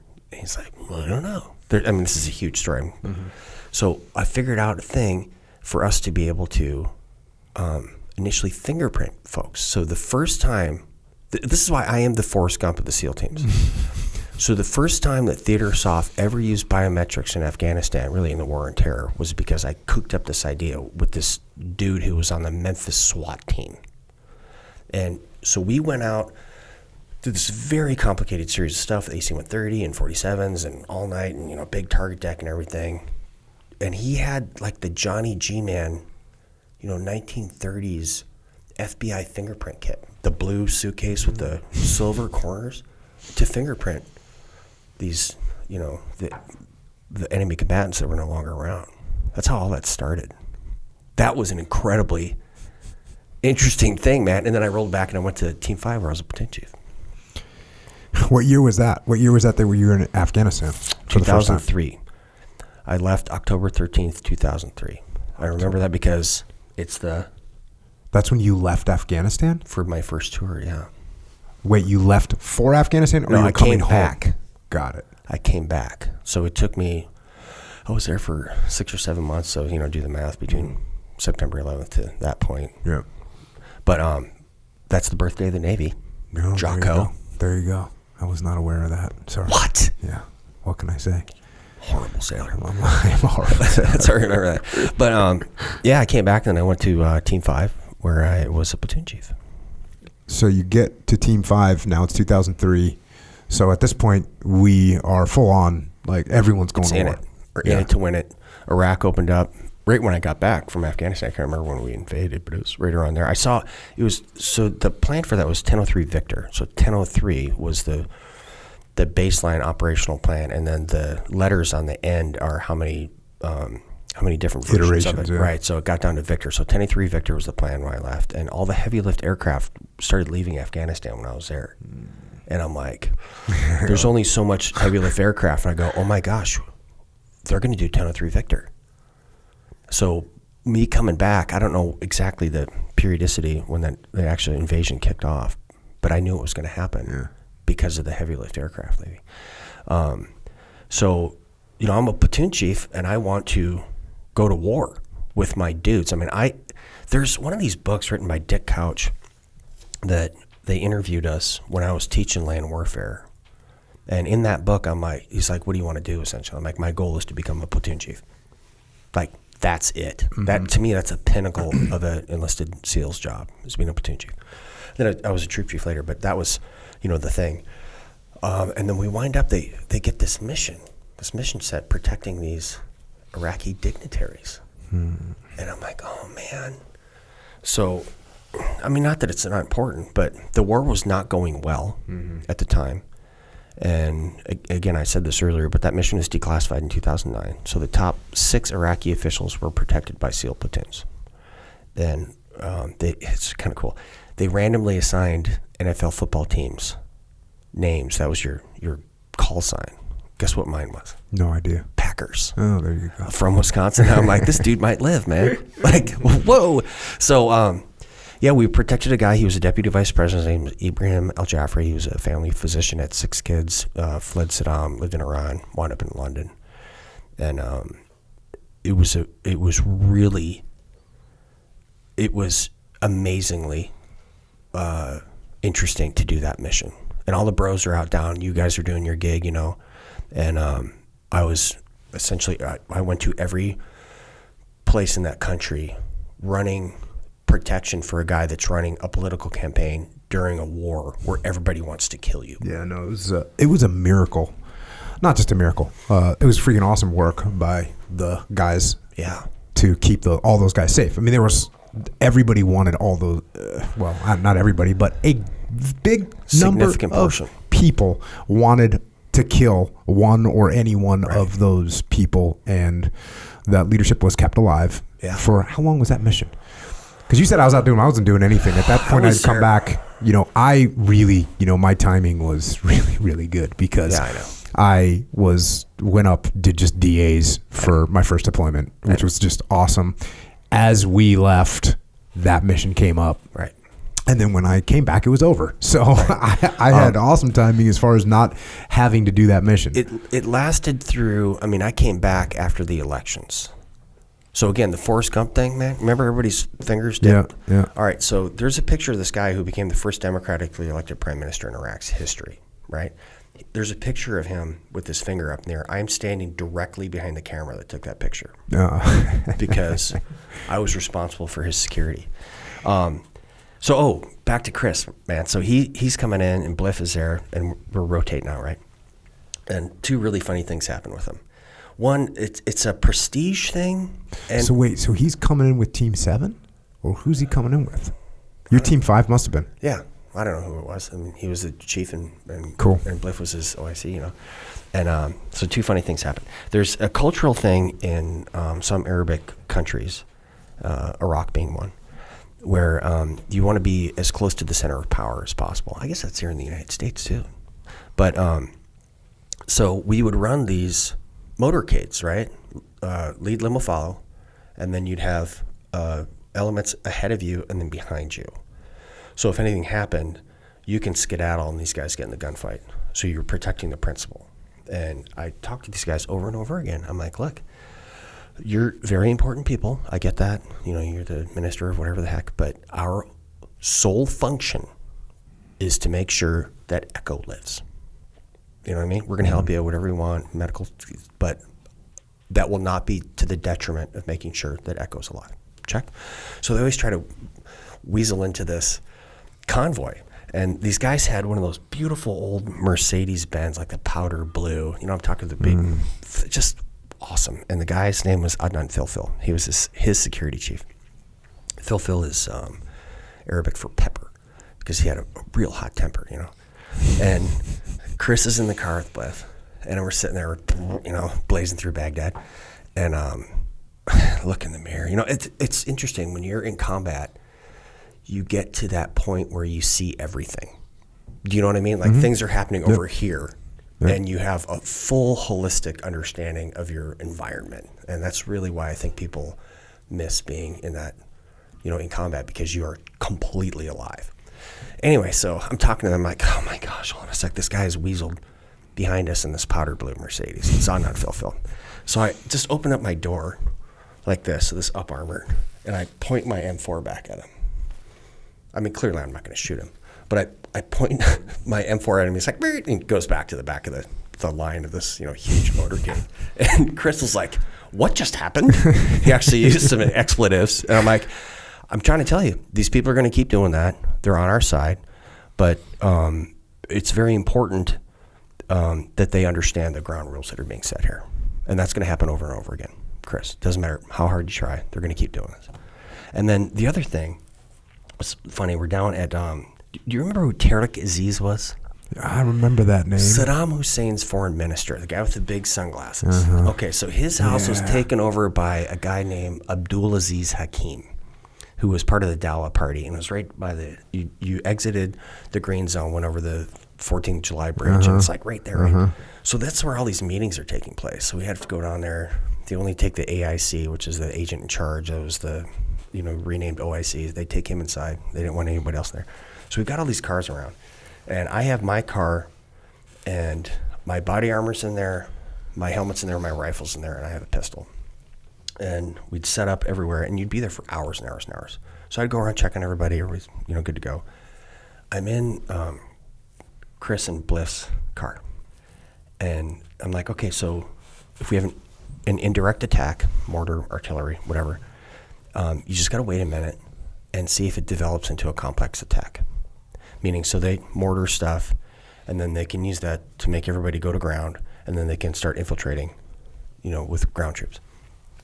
So I go, so if that happens, you just wait a sec, and then you punch out a perimeter immediately so that no one can infiltrate your lines. And you got to do it like, boom, this happens, go. And I open up the door, I hop out, and boom, like right over there, huge explosion. I go, just like this. And I sit back in the car. Like, seriously, I said, just like this. And I sit back in the car, wait a minute. Okay, go. And then I realized I don't have a rifle. I have my pistol. So you remember that the green army man, the medic, running with the pistol? Oh, yeah. So I'm running in Baghdad with the pistol. And I start. Wait, where was your freaking weapon, bro? It was in my vehicle, which was right next to theirs. Like right there. Oh, so you went over to tell them what to do? I was going in, I was briefing them about how to handle different attack scenarios. And that one time you didn't. The one time. You know, that happens. That's freaking awful. And so I'm like, you know, running to a perimeter with a pistol in my hand. I start chuckling because I'm like, I just look absurd at this point. God. But I'm a very good pistol shot, by the way. And what it turned out. That ain't going to cut it, bro. It ain't going to cut it. No, seriously. I know. Hey, listen, I think we should discuss things, warts and all, you know. But what happened was the Iraqi police had an AD with an RPG. So that was not an impact, that was an outgoing. But they have that moon dust out there, you know, so you couldn't tell. It looked like a mortar round coming. It didn't sound like a mortar round, but it looked like one because of the impact. So that's my funny SEAL story right there. What did you learn from a leadership perspective on that deployment? That's a tough deployment from a different angle because you got guys that are pissed to be doing this job, but it's a strategic mission to keep these guys alive. I learned, I didn't really learn it. It just reinforced some things for me. The mission always comes first, no matter what. And the mission's America. It's not this woke bullshit that these military officers are coming up with now. Sorry for swearing, but that ain't the mission, dude. The mission's America. And that's got to happen every day. That's why, you know, my fat, bald person, I'm running for Congress now because the mission is America and America's being failed by our leadership. Anyway, side note. So mission comes first. And then I also learned to let some things roll. And this is why. We were late, so the doctor lived in the Codicea, which was like a neighborhood right outside of Checkpoint 11. So Checkpoint 11 went from the green zone to Route Irish, where everybody's getting killed all the time. You had to drive down a mile or so, whatever, button hook left into the Codicea to pick this guy up. And so we were late, and I'm like, you know, frack, brr, you know, being a sailor guy. We're living in Uday Hussein's, one of his joints on, I think it was Grey Wolf was the fob there. But anyway, so we're late. And then, boom, this massive car bomb goes off right at Checkpoint 11. Like, it was so big, it blew a car like 50 feet up on top of a tree. And here's what happened. They knew we were going to the Codicea. And they had this huge bomb. And the traffic keeps going forward and forward and forward and forward. It finally gets to the checkpoint, and they clack themselves off. We were supposed to be in that line, passing. It would have killed the entire platoon except for the one guy we had working at the jock. So that was a real lesson. Should you strive to be on time? Sure.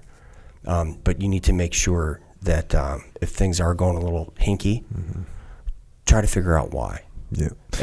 I used to have, my thing was, my joke was, but it wasn't really a joke, but it kind of was, you know, you'd have no-go criteria. Like, hey, we don't have the aircraft cover we want, that's no-go, or we don't have enough vehicles, and I used to joke, but I would, serious, I'd be like, no, we have, in my tasking, we have go criteria, which is we're going. Right. And we don't have aircraft, we'll call tanks. But occasionally, even with that attitude, I'd be like, well, okay, we don't have this, we don't have that, this isn't working out, we haven't talked to these people, and I'd be like, the universe is conspiring against this operation, and we're not going to do it. Right. So it was just like a gut feeling where I'll cover obstacle, no factor. Right. This is we're not doing this. Well, that's a function of maturity. Yeah. It really is. And sometimes you just look at things and you're like, non-starter. Yeah. And that's okay. So you get done with this deployment. In Iraq. Correct. And then what's your next move? So that's your platoon chief deployment. You get done with that deployment. What's your next move? I came back and I'm a plank owner at what was known as the support activities. So you're going there, and the support activity basic mission is to gather intelligence. It's like a combination of all the ints. And, I just had a knack for that too. So I was one of the first 5 guys, sitting around trying to figure this out. Rob Newsom was the first skipper. He's a retired cap now. He worked for the 76ers doing some stuff. No idea. Yeah. But, that was a very, very rewarding time to build something else up from the ground.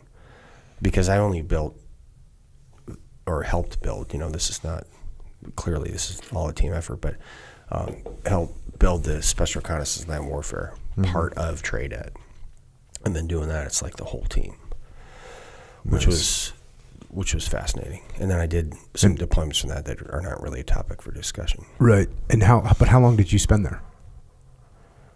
Oh my gosh. Like 3 years?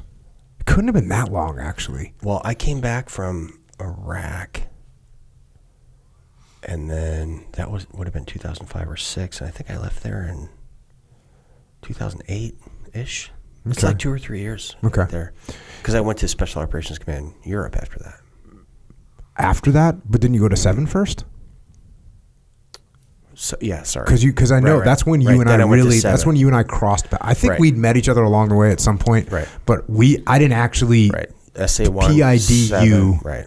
until I was at TRADET and Right. you were at Team And 7. I was a troop chief. So I went from, you're right, it was Support Activity Team 7, Special Operations Command Europe, and then I retired out of Sensiel Swick. So so you're doing working with the INTs, and by what you mean by that is human intelligence, signal intelligence, all that kind of intelligence gathering. We'll say you did that for a few years. Mm-hmm.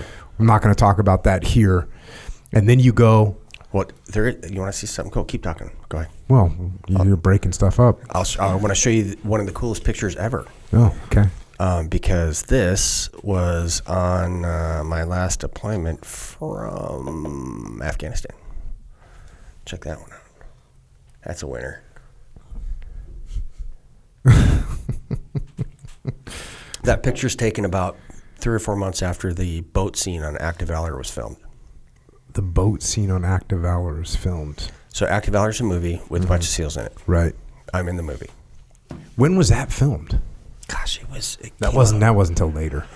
It came out in 2012 or something, but it took like 3 years to film that movie because everybody except for the officer in the film deployed to combat during the filming of that movie. And they're like, what happens if someone gets killed? It's going to wreck the movie. And you're like, well, thanks. Deeply appreciate your caring about us. You're going to have to rewrite a script that'll take you 8 minutes because there was no script. Yeah, that was, I think it came out in 2012, so they started filming that in 2009-ish because I was working up to go to Afghanistan when that was filmed. And so here's what happened with that movie. Well, let's talk SEAL Team 7 first. Okay. So this is at SEAL Team 7. Right. So really? Yeah. So check this out. So I am a troop chief at Team 7. And then this super specialized mission came along that I had done previously. Mm-hmm. And I'm the only one at the team that has done this. And I'm the only one with the qualification. Well, there's 2 other guys with the same qualification as me, but I'm the only one that has actually done this mission, working for this other subset of people doing this stuff. So the skipper's like, I don't know what I'm doing. I mean, God bless him. He had no idea. He goes, you can pick anybody you want from the team and take him to go do this. So me and the guy who I won't mention, he's actually right next to me in that picture because he's still active duty. We went through everybody's records at Team 7. I'm like, this guy. And then we need comms guys and all these other folks. And we put together this little group of folks to deploy to Afghanistan to do this super specialized mission. That was at Team 7. So I went from being a troop chief. We had 56 or 60. That was after you did your troop chief? That was my troop chief deployment. So we sent guys to Balad. Iraq was not happening. Mm-hmm. They're wearing starch uniforms and they have no magazines in their guns. They're walking around saluting people in Iraq. And I'm like, I don't want any part of that. And then there was a small group that went to Afghanistan to get reattached to the Siege of Soda for the first time since Red Wings happened. And then I took another group of guys over here. So my guys got farmed to Balad to do nothing. Mm-hmm. A small group of them, it's declassified now, went to Yemen. And then we went to Afghanistan to do this other subset. Got it. So we didn't have a traditional, task unit go out and like Bruiser. Mm-hmm. We didn't. It just wasn't available. Yeah, it just wasn't happening. No, it wasn't. So I went and did that. How'd you like being a troop chief? You know what? It was interesting, but it's not. It wasn't like as hands-on. Mm. The logistics part was, it was more difficult to get done, and then you're managing personalities.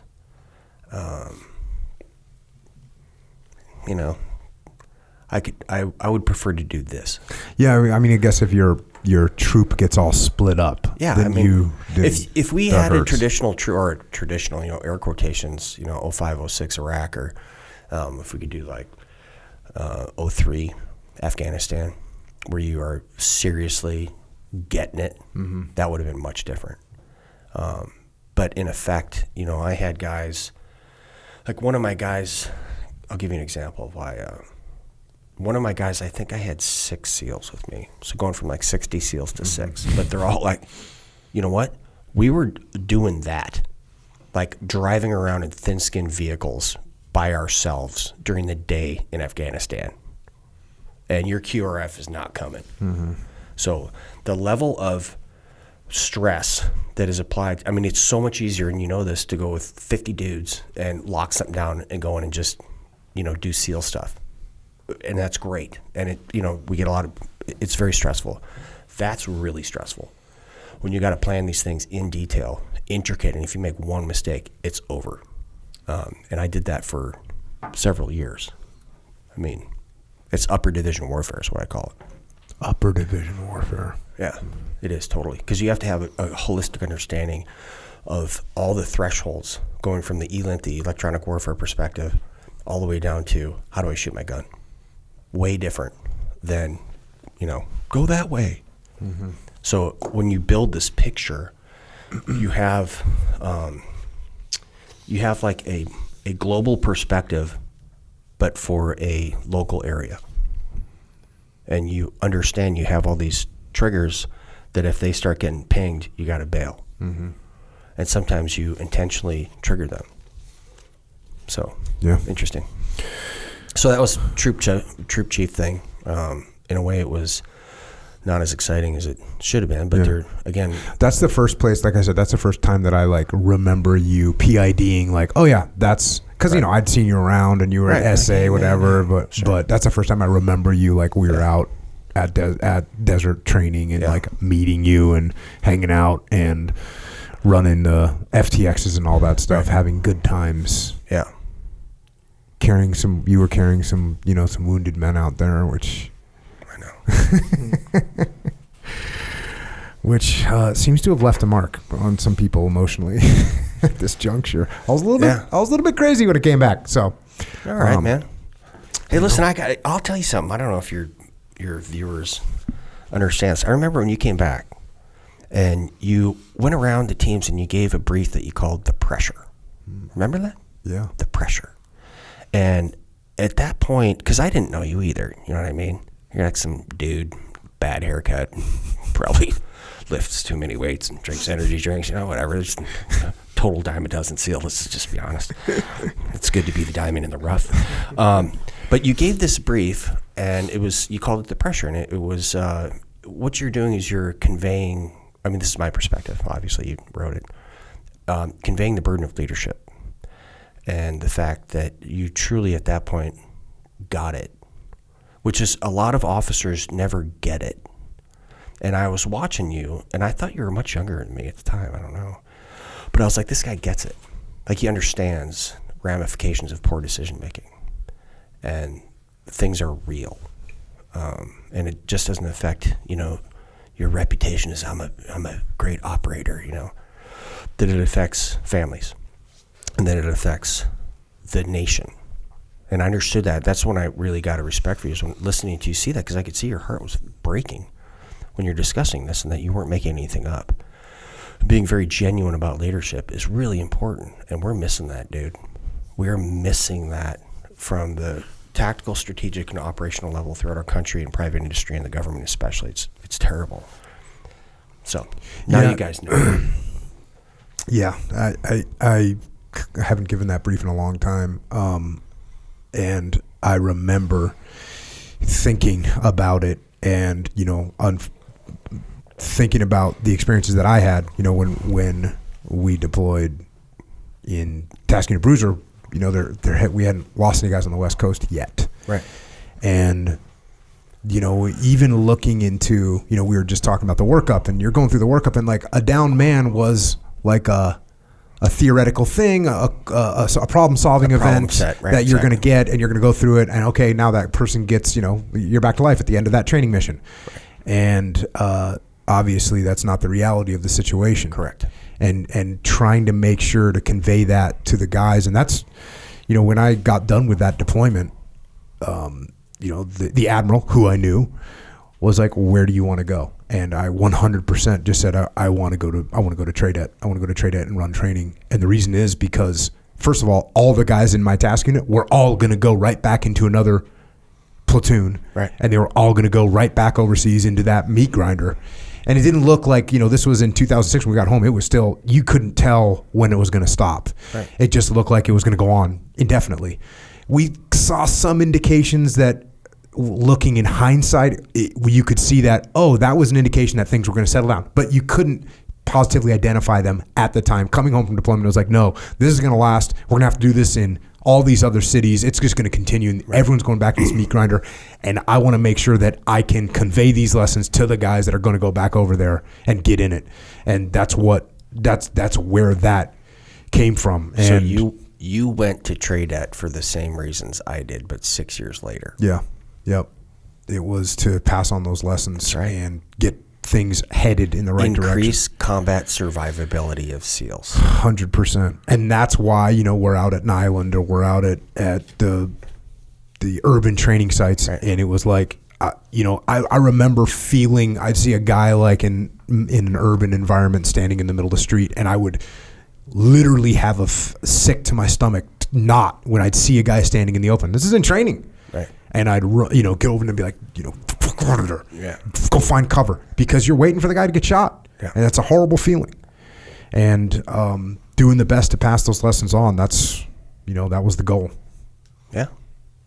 That should be everybody's goal. Yeah. When you take that and you transition into civilian life, I tell people a couple things frequently. It is the minimum responsibility of every American citizen to pass on to their children a country where they have, at a minimum, the same ability to choose, to have options. And we're failing at that as a society, collectively. If you think about what the government did to the population during this COVID crap, you can't deny it. There's 5 elements to the First Amendment. There's freedom of religion, freedom of speech, freedom of the press, freedom of assembly, and freedom to seek redress for grievances, right? All of those were smashed into the ground during COVID. So it's our responsibility to make sure that doesn't happen again. How do we do that? We take the empiric knowledge from what we went through these last 2 years and we apply that nakedly, meaning we don't try to read into it. We just look at it and say what it is. And the government now is trying to hide everything. They're trying to do everything back. Yeah, which is one of the worst things possible. When you make a mistake, you go, hey, look, I made a mistake here. Right. And this was horrible during the whole thing, because, hey, if you think that this thing spreads this way and you look up 3 months later and that turns out to not be true, you say, hey, listen, I made a mistake here. We thought it was this. It was that. Here's the adjustment. Correct. I wouldn't send you out on an operation and say, hey, I want you to hit this target from the north. And you go, okay, boss, sounds good.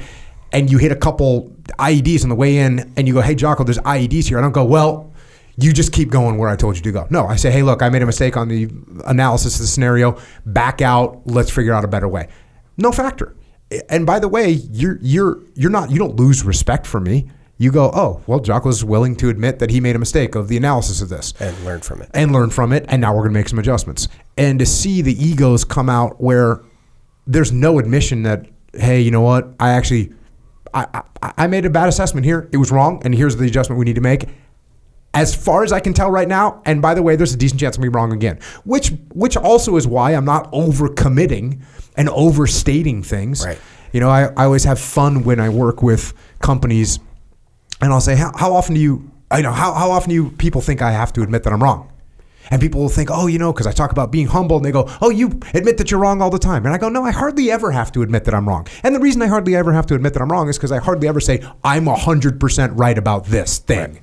This is how we should do this mission, or this is what this means, or this is how you should interpret this. No, I say, hey, this is what it looks like from my perspective. Let's take a small step and see what we learn. And I say, so I agree with it, most of you there, but to me, it's not, this is how I think we should do this. That's okay, when people, and this was one of the things that we had to break when we were writing all that curriculum for SR and land warfare. This is how this is done. When you say to somebody, this is how this is done, you're over. Because this is how this was done at this time in this place with this series of variables.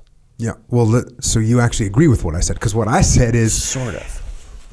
Well, what I'm saying is, hey, this is what I think we should do right now. Okay. Not this is what we should do. Yes. This is what I think we should do right now. Well, no. Not this is not what. Okay, there's a difference. So this is what we should do is different than this is how this is done. So this is what we should do means that this is the way that I think at this particular time this should be done. Right. Because of these variables. It's open. It's open. This is how this is done is closed. Is wrong. Yeah, decision making has not taken place. Yeah, so that's why I hardly ever have to admit that I'm wrong, because I hardly ever say, hey, I'm 100% right about this thing right here. No, you're not going to catch me saying that, because how often can you be accurate with that? It's very, very seldom that you're going to be in a scenario where you know something with 100% certainty. It almost never happens.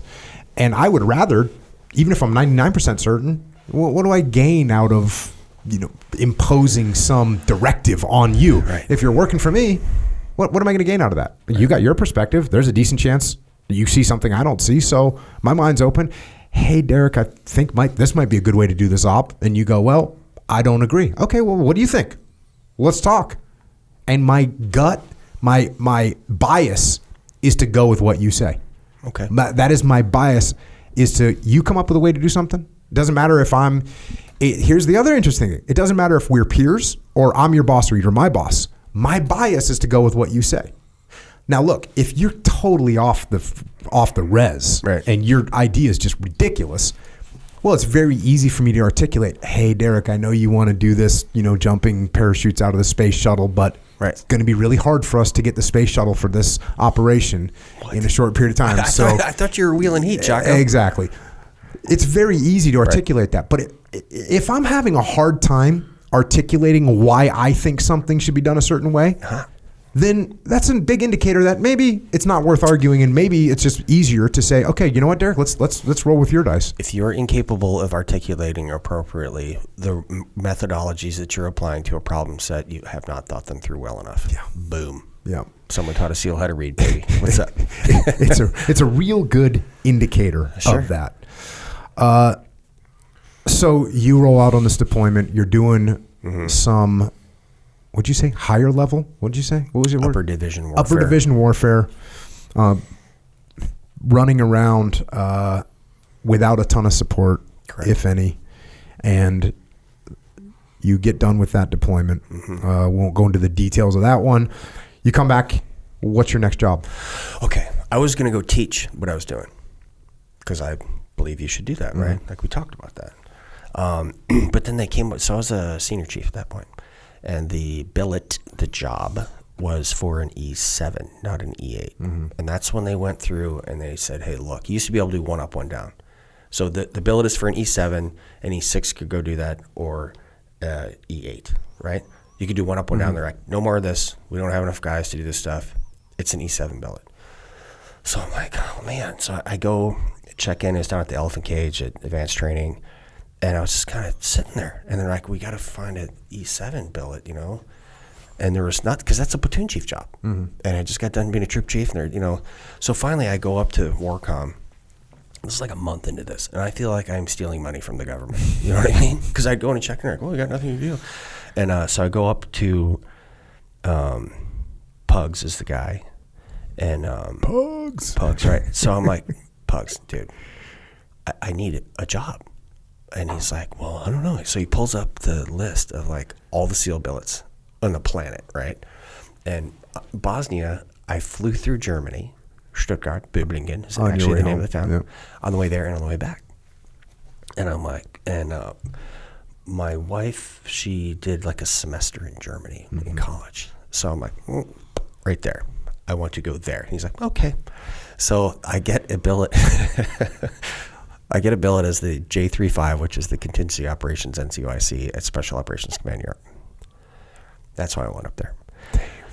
Yeah.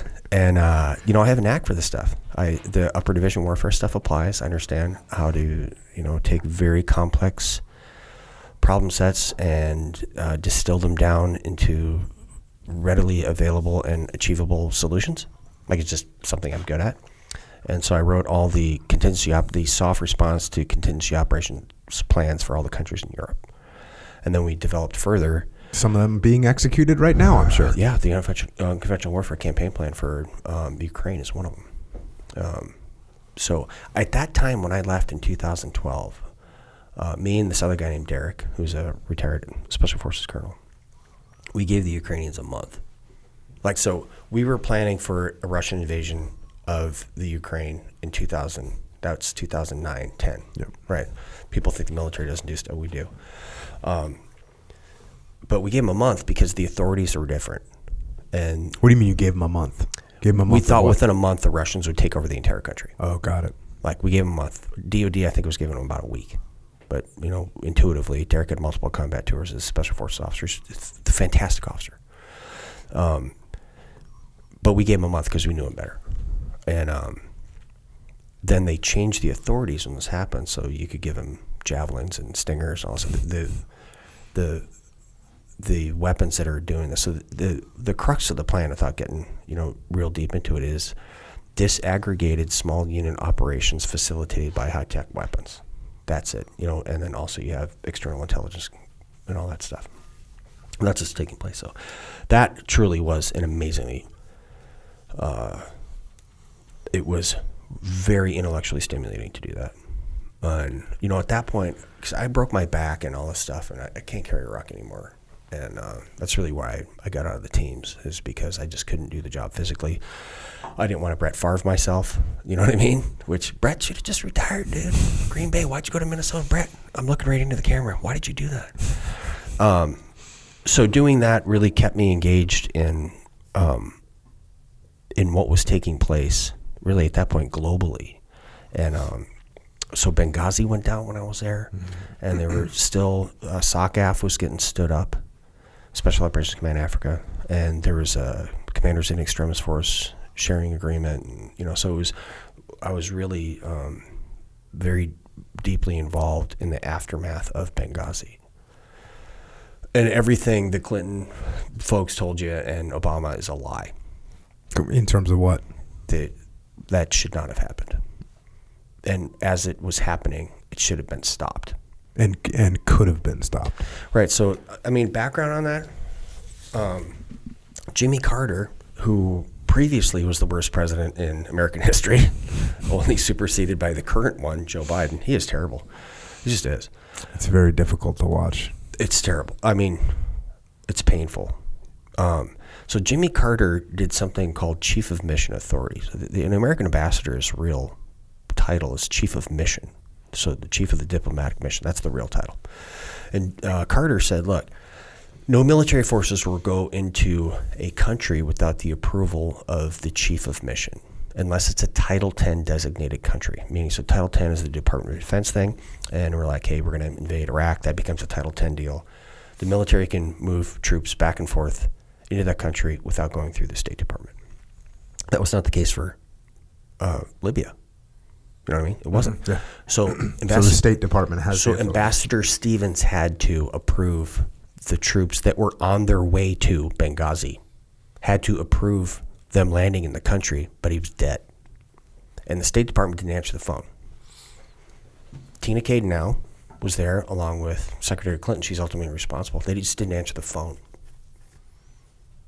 And birds were spinning up and ready to roll.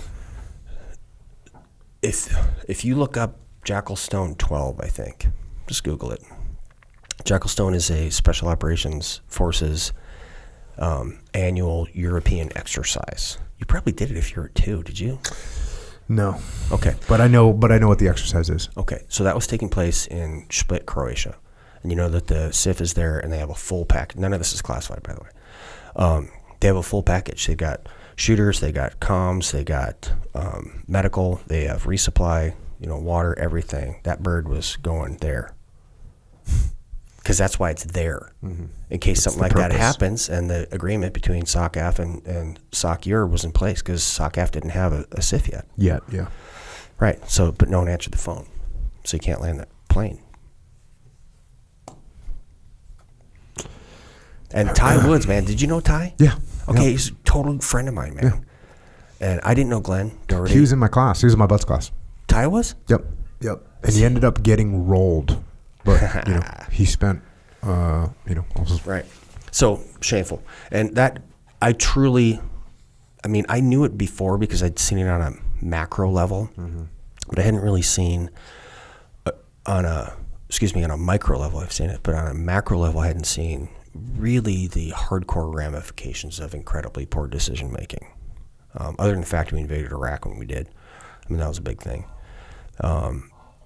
But that really, really brought it home that you just can't do that. You have to be, if you're in a position of leadership, your phone is on all the time. Yeah, well, actually, superior to that is when you're in a position of leadership, you set up decentralized command where people can make decisions without having to run things all the way up to the top. Yeah. That's what you do.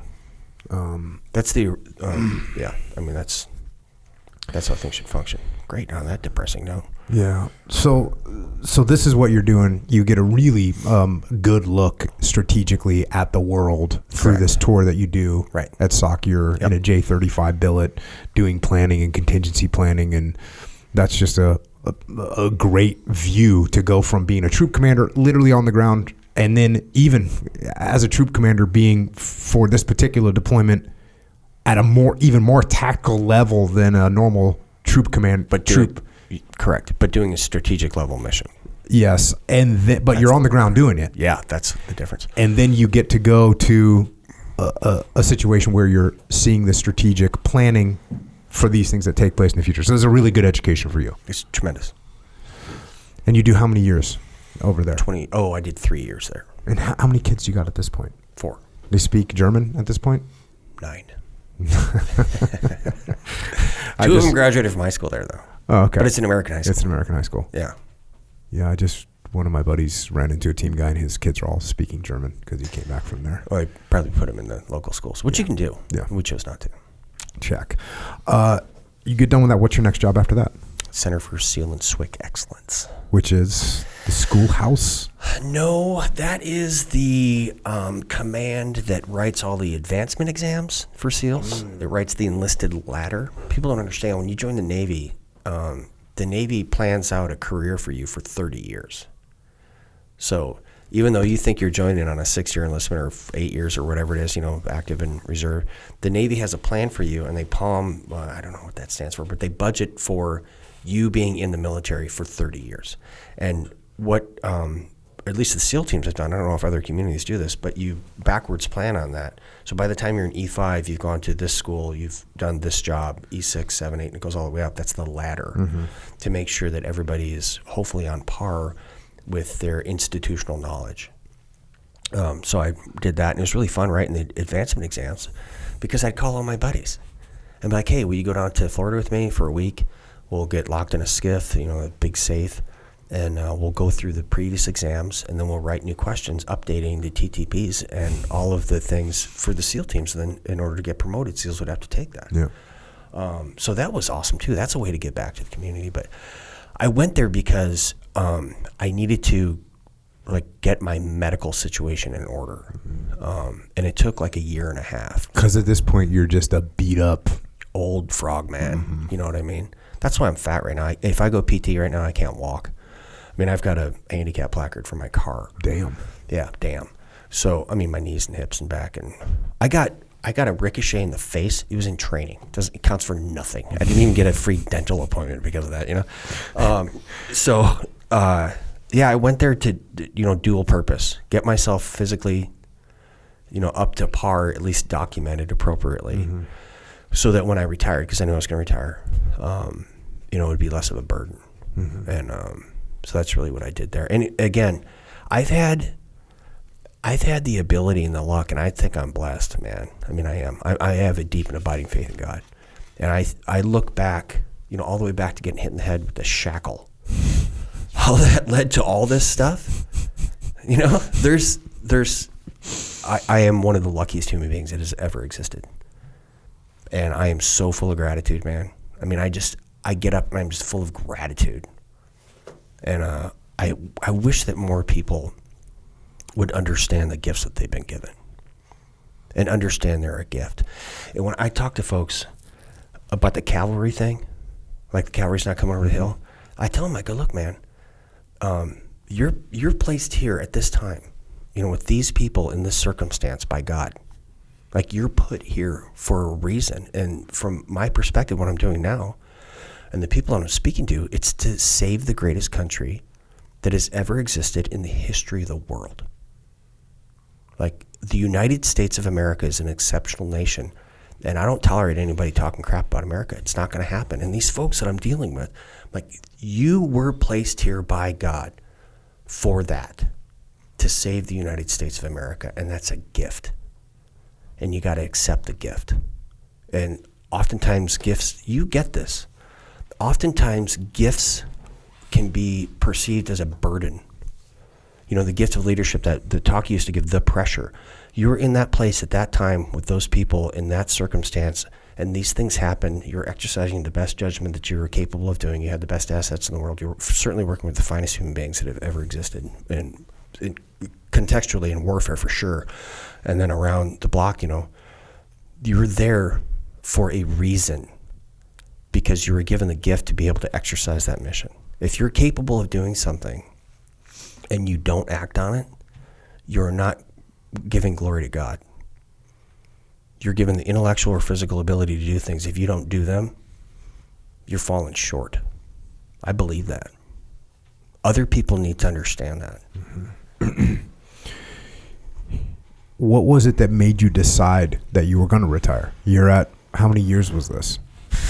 That was, I would say 24, I guess. That's when you made the decision? Yeah. And I retired at 26. And how many kids did you have? That was 4. You were up to your 4 at this point. Yeah. I knew that I couldn't do the job to the level that it deserved. Did you have a retirement plan, what you were going to do when you retired? No, man. We had bought a farm in Wisconsin probably, 10 years before that, and I wanted to just go back to my farm. Who is taking care of the farm? My neighbors. How many acres is the farm? It was 80. And what kind of farm is it? Hay. And we raised animals and all that stuff. But so I got out and I did this corporate leadership stuff with Larry for a couple of years. I mean, I didn't stop working. Mm-hmm. And I did that, and then what corporate leadership? Where you were just helping corporations with their leadership type thing? And executive coaching sort of thing. I mean, yeah, the stuff you do, but not nearly at the same level. I mean, you've taken it beyond, and it wasn't interesting to me. So I'm like, you know what? Let's go back to the farm. Where were you living when you were doing that?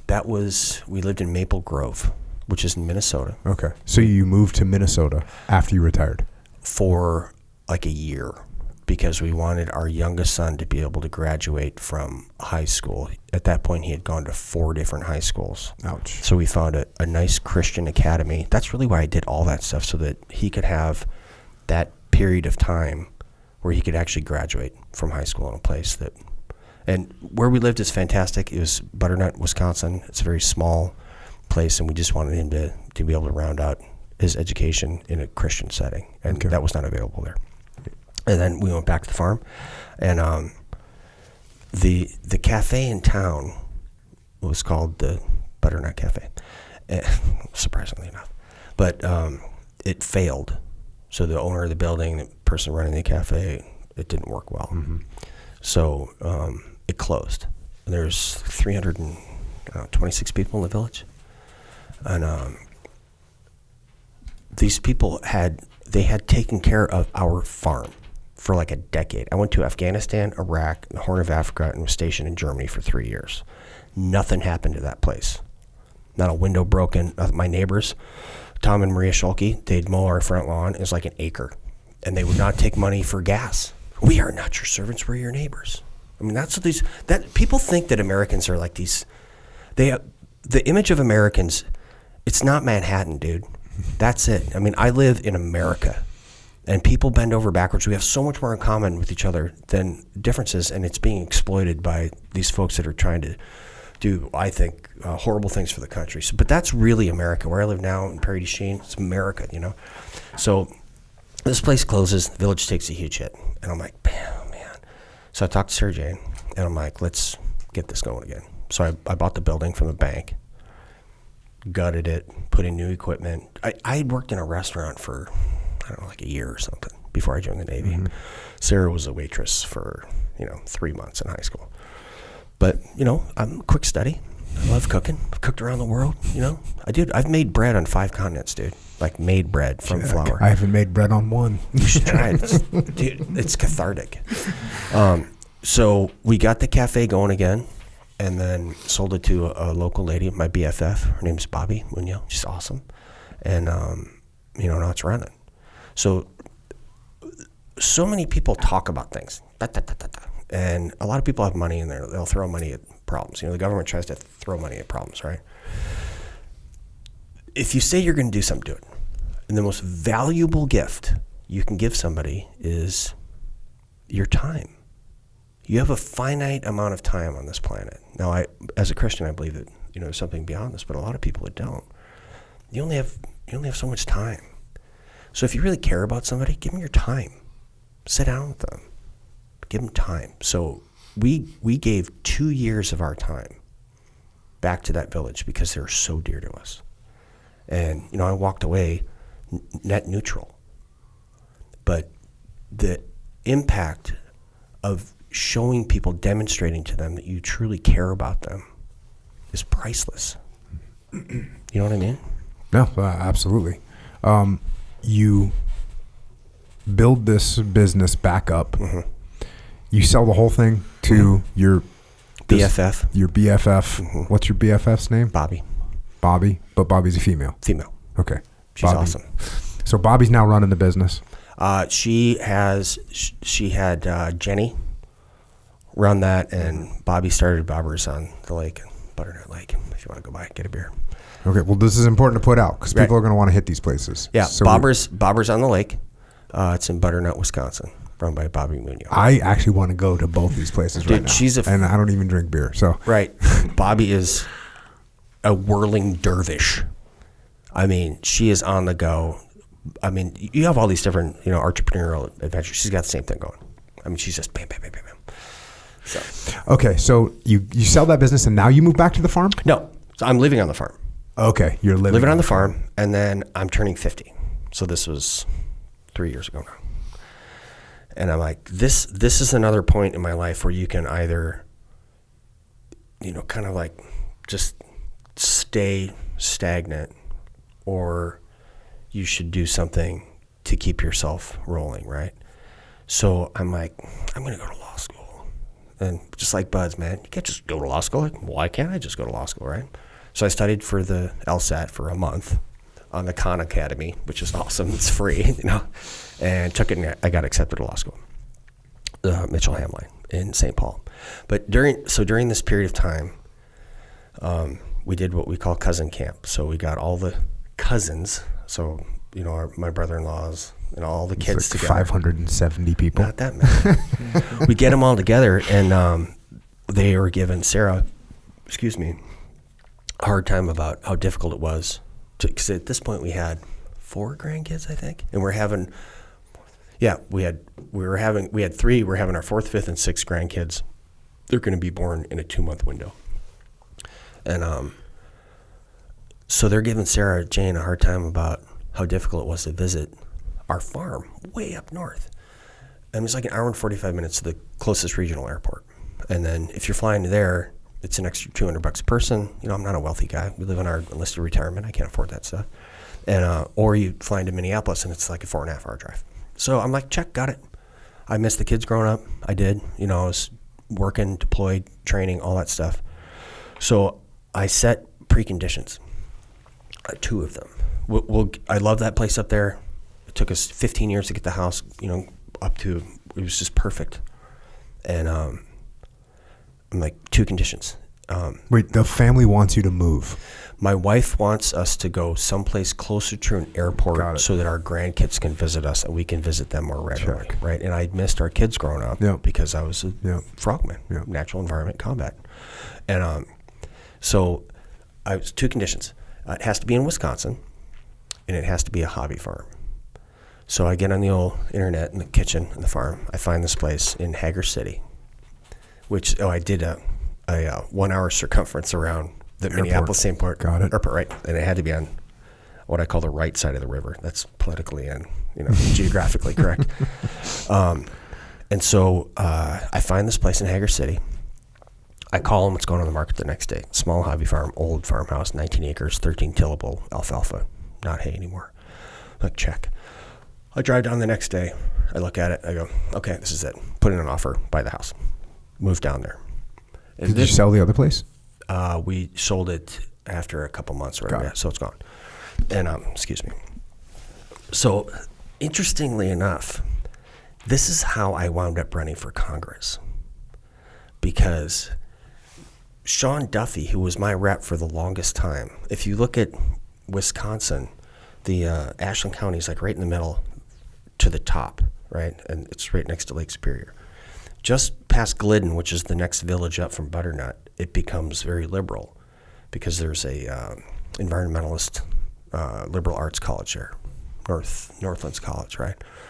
So Sean and his crew would stop in Butternut. And he's a U.S. Congressman. Now he's on Fox all the time with Rachel Campos Duffy. Okay, yep. Great couple, 9 kids. But so they would stop in our village, and I'd cook for him and his staff. So if something was coming up, he'd be like, oh, I'll just call Sean and ask him what's going on, And so I moved down, and that's in Pierce County, right? Which is in the 3rd Congressional District, not the 7th Congressional District. I don't know any of this stuff. I've never tracked politics or anything, right? So I'm like, oh, this impeachment was coming on. I did human intelligence for a very long period of time. I read the Steele dossier, and I knew it was absolute junk. This is manufactured. This is not true. It was submitted by a guy who was a former British intelligence officer that was clearly colluding with Russian intelligence officers to produce this thing, and it's paid for by who? No. I knew it was junk, right? So I'm like, who's my congressman? Because it's not Sean anymore. A guy named Ron Kind. I'm like, whoa. Hey, Ron Kind, what's your stance on the impeachment of Donald Trump for the Russian collusion stuff? Didn't write me back. Nothing. Crickets chirping. And I'm like, what? Dude, the job title is representative. It's not your lordship. You know what I mean? This is not how a representative democracy is supposed to function, and it sure didn't with Sean. So I'm getting steamed, and I start looking into this cat, right? I mean, finding terrorists in Pakistan is super hard. You know what I mean? It's very difficult. It is not difficult finding out what politicians are doing. So I started looking at this guy from the perspective of doing human intelligence and finding out what this cat had been doing. He'd been in office for 22 or 23 years at the time. Saying stuff in the district, you can find it in newspaper articles and interviews, and then I'd compare that to his actual voting record.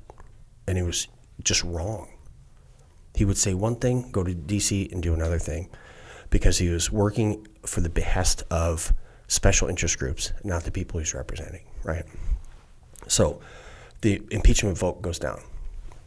He is number 435 out of 435 representatives that cast his vote, made public on the floor because he had to. So he told everybody in the district he wasn't going to vote for that impeachment because it was junk. I'm not doing that. Well, he did it, hoping to slide it under the radar. Nope. So I sent a text message to this guy named Jim, who worked for Sean. I'm like, Jim, who are you guys running against this guy?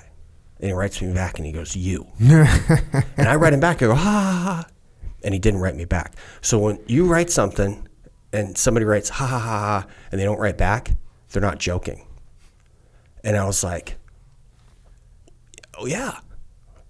Well, I should be. I fixed problems for decades. So why aren't I fixing this problem? And I decided to run for Congress. So I got a hold of the RPW. Mark Jefferson, his executive director, did an interview with him, and he's like, well, yeah, I guess, And I formed this nascent political group, Is this 2019? This would be 2019, yeah. So in 2019, and I formed my team. I didn't know what I was doing. Here's the metrics. People like hearing these metrics. So Ron Kind had been in office for, at that point, 24 years. 25 years, something like that.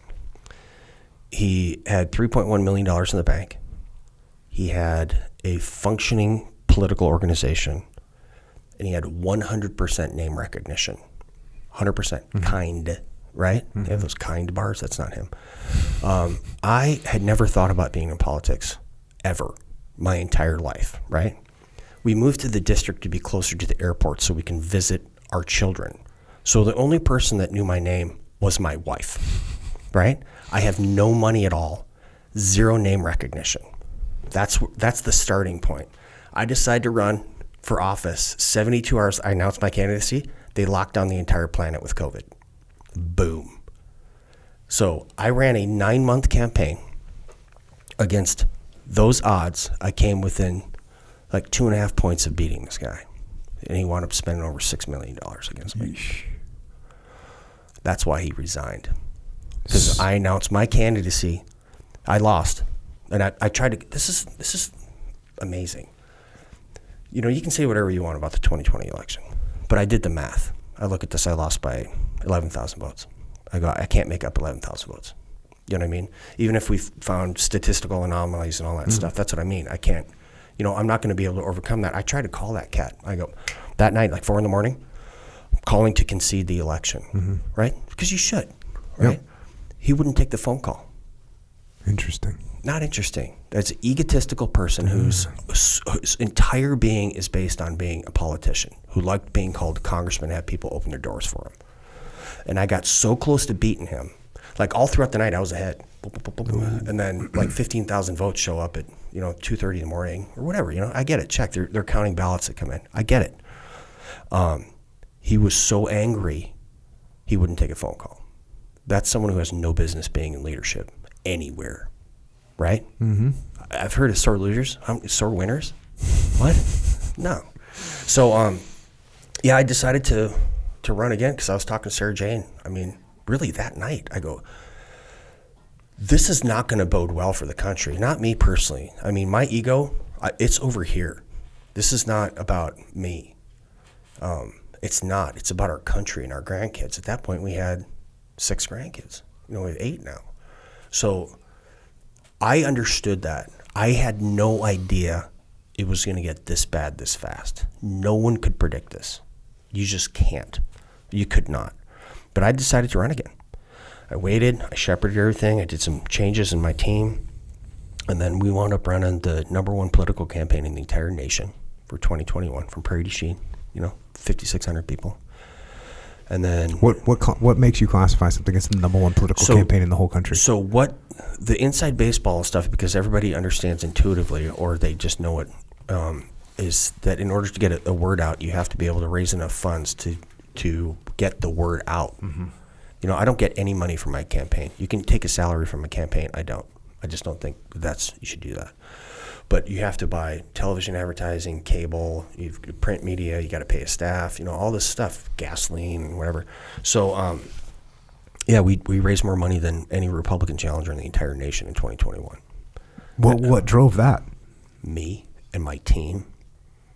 I have an exceptionally good team. I am so incredibly proud of my team. And you can perform at a high level for only a certain period of time. You know this. You got to sleep at some time. So how do you pull off sustained superior performance? You make sure that you assemble the best team you possibly can. So I have incredibly dedicated people who are all on board for the right reasons. I interviewed every single one of them personally and make sure that they're in this for something beyond themselves, which is the country. That's why we're successful. Our mission is completely pure. The message is pure. And we're here for the right reasons. We want to save our country. And that's very, very rare, I think. There are some fantastic people in public office and leadership right now. They're fantastic, a lot of them. But other people are just kind of there. They're the dude that was the MAROPS instructor for 15 years, at TRADET. They're doing a function, but, why are they doing it? That's why we're successful. So what does this look like from here on out? From what's the next, how many months are we away right now? We're 42 days. 42 days away. Something like that. And what does the next 42 days look like? I work. Meeting. This is my schedule. I've been doing this for 3 years, dude. Who do you meet with? I meet with a bunch of different people. My favorite meetings are with the guys in the district, the people I'm going to be representing. I mean, what is going on, man? Like, how is your farm doing? What is affecting you so that you can or cannot provide for your family as well? Biggest thing we get, input costs through the roof. Joe Biden canceled the Keystone Pipeline. Okay, check this out, man. A guy named Tim Michaels is running for governor, and he's been a friend of mine for, 3 years now or something. His dad started a company, had a couple of hundred employees. He has like 8,000 now. He's going to win. He calls me like the day or so after Biden gets sworn. He goes, Derrick, I just had to lay off 700 people. And I'm like, what do you mean, Tim? He's like, we were doing the electrical substations for the Keystone Pipeline. And Biden just went, flick, shut that off. So the cascading effects of these things people don't understand, and I do intuitively because I wrote all these plans and did this stuff, and it's something I'm good at. So here's what happens when you stop natural gas movement and production. Do you know where fertilizer comes from, Jocko? Yeah. Natural gas. That's the nitrogen that comes from. That's where it comes from. The Wisconsin's 3rd District is one of the top 5 users of propane and natural gas for home heating in the country. It gets 20 degrees below zero. Okay, you're not going to like put an extra sweater on like your mom used to tell you. What about solar? Okay, so check it out. We want our grandchildren to have power, right? But we have kids now. So the Biden administration is trying to skip ahead a generation. You can't do that. The guy named Brent Ridge runs Dairyland Power, one of the biggest co-ops in my district, and we have a lot of co-ops because we're rural. They did the math. So the Biden administration wants to be carbon neutral by 2030. Okay? Oh, a noble goal. You know what that takes? You have to double the amount of all of the nuke plants on the entire planet. So that is not a real goal. It's just not. So people are eating it right now because of these horrible policies. It's just that simple, and it's got to stop, man. Yeah, one people that are in business with me, and there's a lot of them. We got a lot of different businesses. Sure. And anyone that works with me knows that when I'm looking at things and we're assessing something, I'll get to a point where I say, all right, run the numbers. Right. Which is, okay, well, tell me what this is going to cost, how much we're going to put into it, what's the ROI look like, what's the risk? Run the numbers. Tell me what the numbers look like, because that's ultimately, and then the numbers, you have to put that into the calculus of your gut feeling for sure. But you can have a really strong positive gut feeling like, hey, this sounds like a great idea. And then you run the numbers and you go, it's probably not going to work, man. Like, exactly. That's just too much. Yeah. Sometimes you go, you know what, this is not a bad idea. You run the numbers and you go, hey, this actually makes sense. We can go for this. And that's why I kind of, when you mentioned the closing of the pipeline, I kind of, you know, because emotionally you think, well, this seems like a positive thing. People can look at it and go, hey, well, we don't want to have to put pipes through fields, and then you run the numbers, right? And you just run the numbers, and it's not even really that close. It's the type of math that you just said. Oh, right. We got to double the number of nuclear plants in the next 3 years if we're going to get there. That's what it's going to take in the world. Right. So check this out, man. We don't do enough running of numbers. Right. So, when you go to your house, let's say you're going to wash your hands, and you turn the faucet on. And a little train car comes with water, right? And then you pour the water out of the train car. No, how does it get into your faucet? With a pipe. Yeah, because it's the most efficient way to transport fluids. Not even close. Right, and then you want to light your gas stove. Does the little train come, and then you get gas? No, that comes from a pipe too. Now trains themselves. I'm in Prairie du Chien. It's like Train City, USA, man. Transporting bulk items like coal, for instance, and some other large POL things. If you're going from point to point, you have to have a railhead, right? So there's room for both of them. That's what folks don't understand. But we have a carbon-based economy. And if you shut off the fossil fuels that produce carbon, you're going to destroy the economy. That's what's happening right now.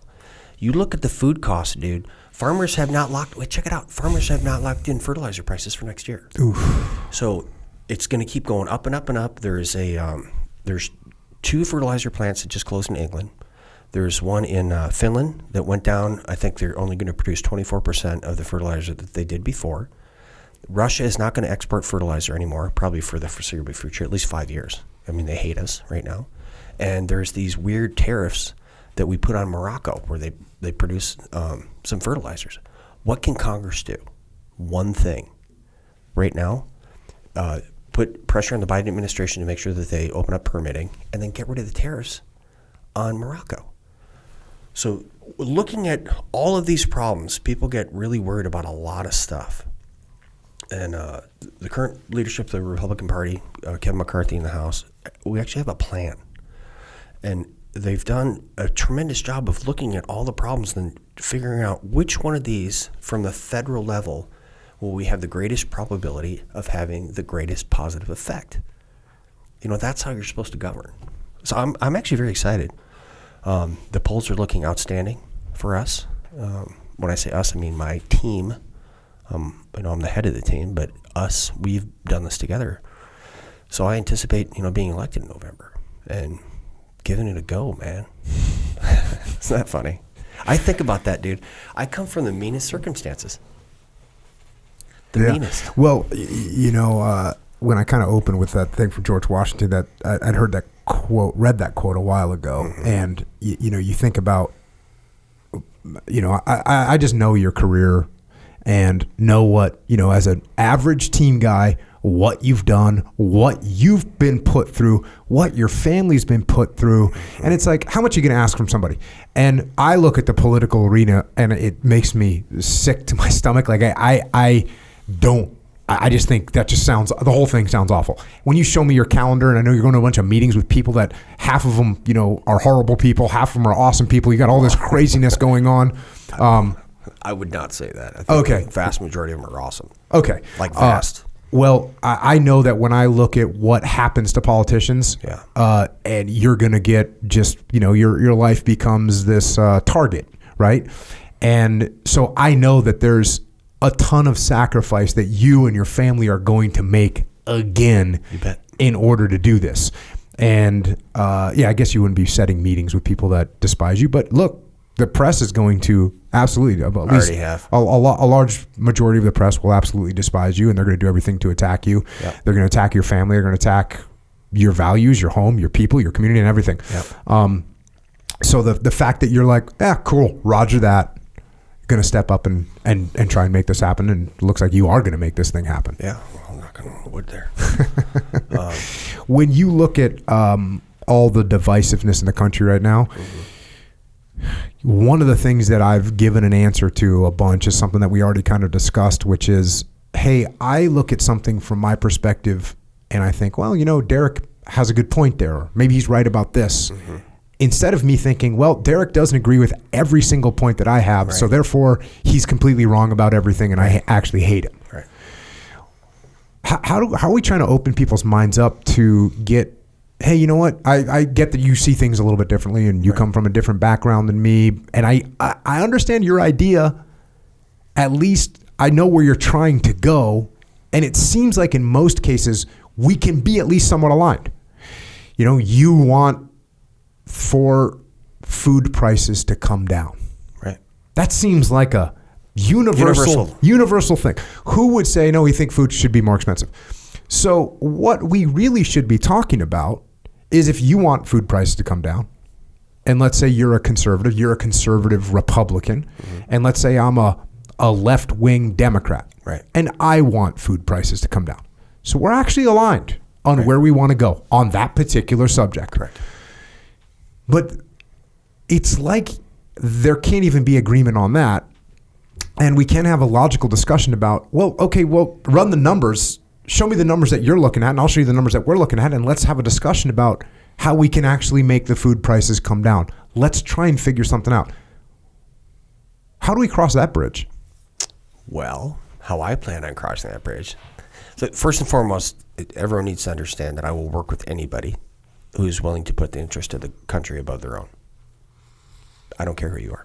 I will work with you, and I've proven that over 26 years of working in the most diverse environments and straight up hostile environments, people trying to kill me. environment. So if you're going to put the betterment of the country in your congressional district above your own personal interest, I'm on board. And this is what I tell people. It echoes what you're saying. I said, you're going to agree with people oftentimes 90% of the time. You know, if I agree with somebody 90% of the time, that's a big win, right? How many people here can look themselves in the mirror and honestly say that you agree with your spouse 90% of the time? Almost nobody, right? So finding common ground, that's the term. Finding common ground is imperative to make sure that you can actually govern. And when you do things strictly on party lines, you lose the ability to closely identify common ground. How Congress has gotten around this is they put these big omnibus bills together.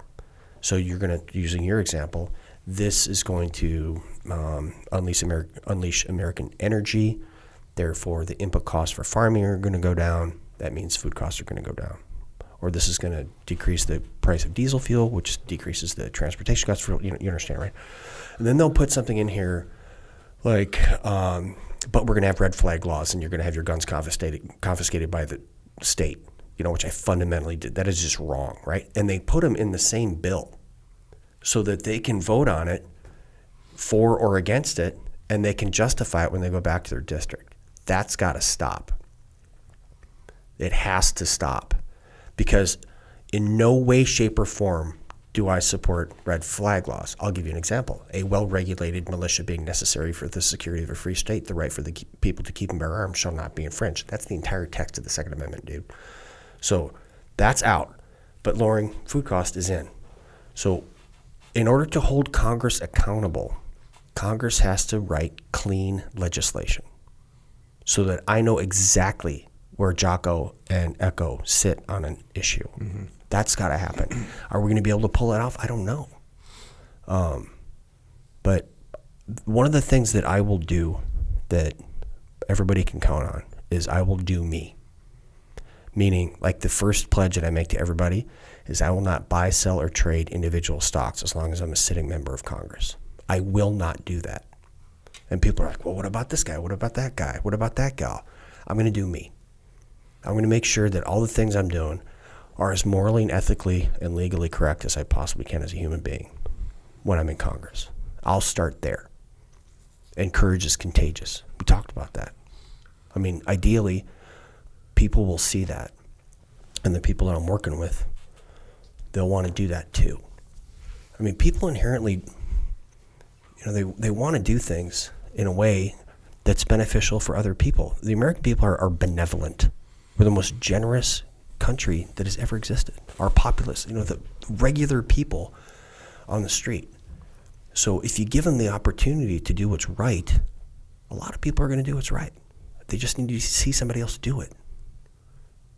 You know what I mean? Yeah, and I think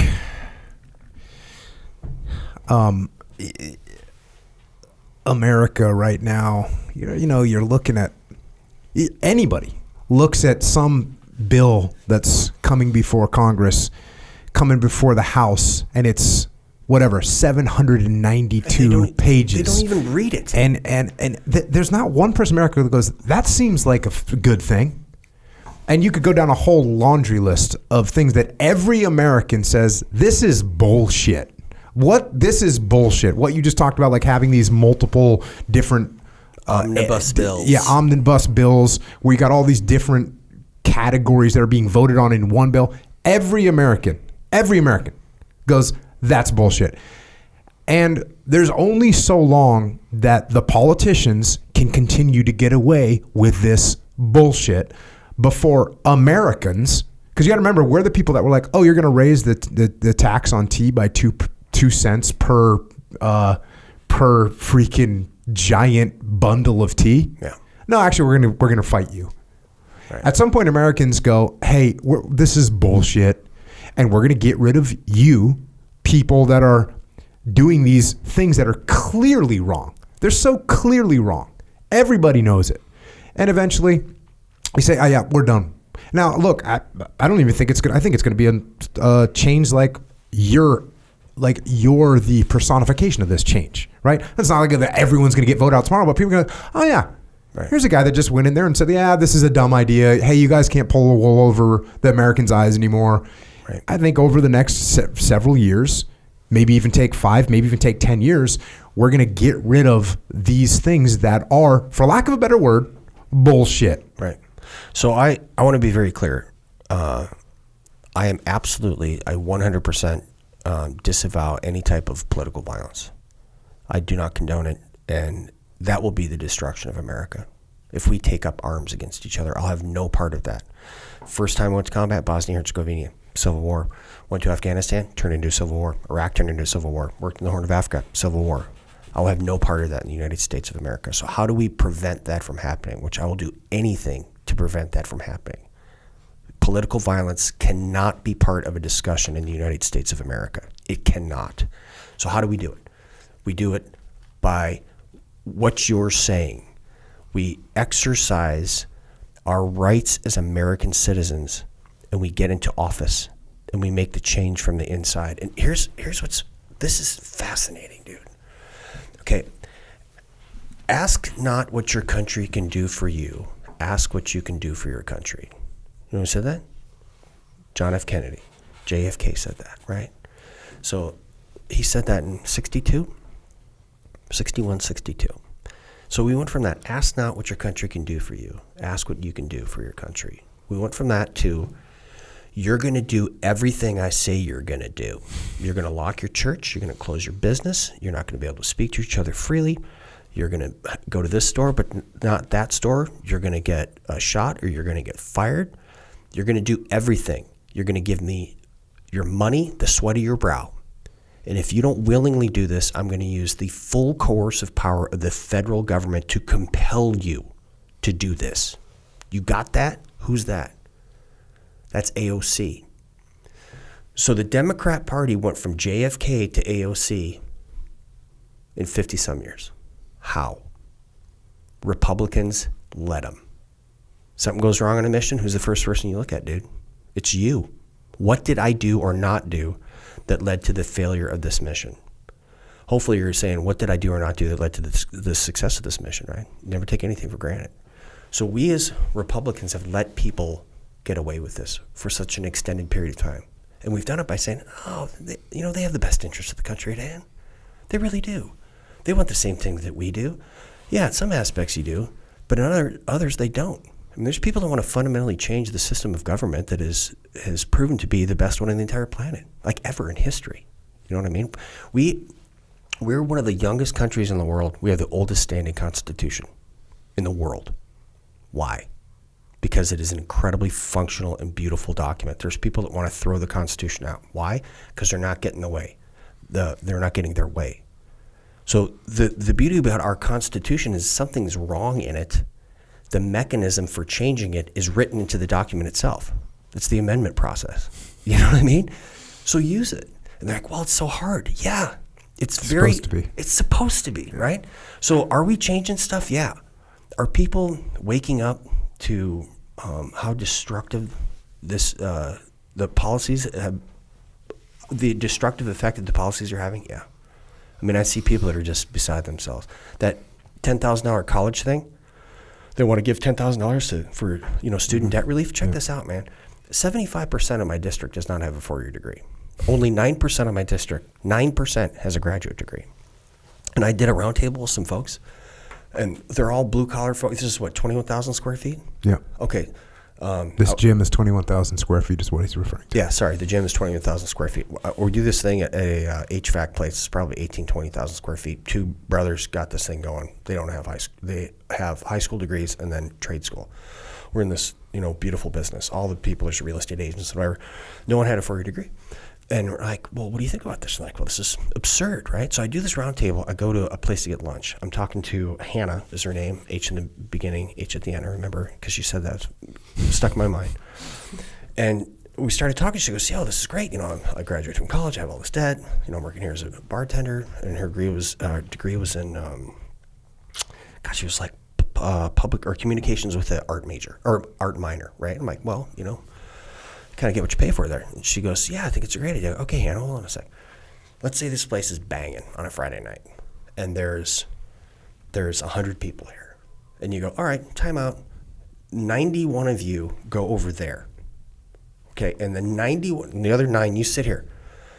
All 91 of you are going to pay for everything they eat and drink tonight. And you're going to sit there and watch them.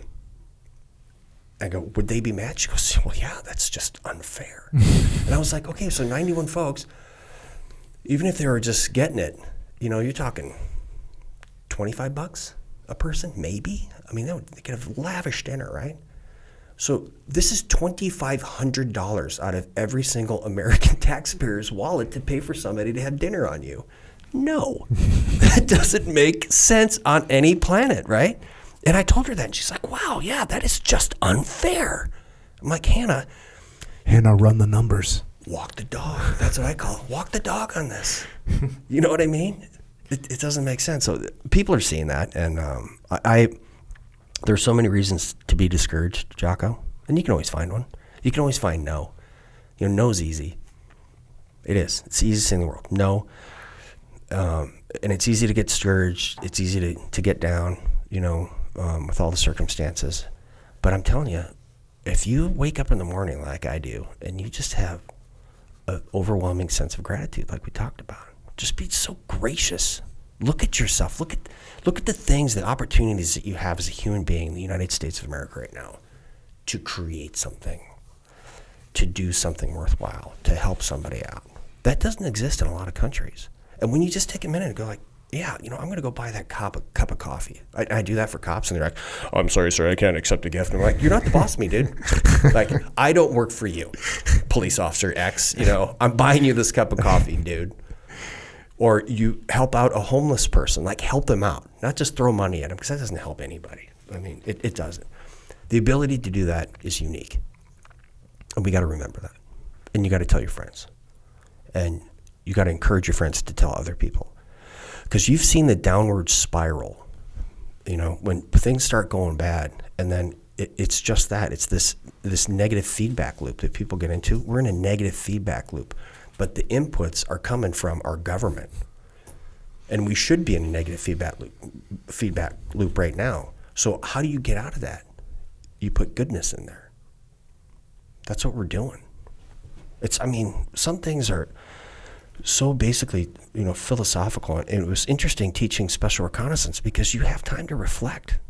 When do you have time to reflect? And they started with videos. Remember, they're like 2 minutes long. Then they made them 1 minute. Then they made them 30 seconds. Oh, you're just talking about social media videos? Yeah, they're like, 7 seconds now? Yeah. So there's been a crunch of the attention span of people, and it removes your ability to reflect on something. You truly don't understand something until you ponder it. And teaching special reconnaissance and doing special reconnaissance missions, you have time to ponder things. Yes, you do. And and sometimes pondering while you're freezing and starving, But and again, starting as a kid, reading so much. Reading takes time and reflection, and when you're putting an author's voice inside of your mind, because you're reading it, and you're hearing that inside. You're not receiving this like a television image. It's you internalize it. So we're putting some good in there. Yeah, we're injecting good into the cycle. Seriously, so be encouraged. Yeah. I want you listen, people. I want you to be encouraged. You live in the best country in the world if you're in America right now. And if you're not, move here legally. Emigrate to the United States of America, and we'll welcome you with open arms if you do it the right way. Check. I think that gets us up to date. That's where we're at, right? These are excellent, by the way. Oh, thank you. Yeah. Thank you. Appreciate it. Yeah, I haven't had one before. I guess you have this whole line of everything, right? We got a line of a bunch of stuff, we're making supplements here. Okay.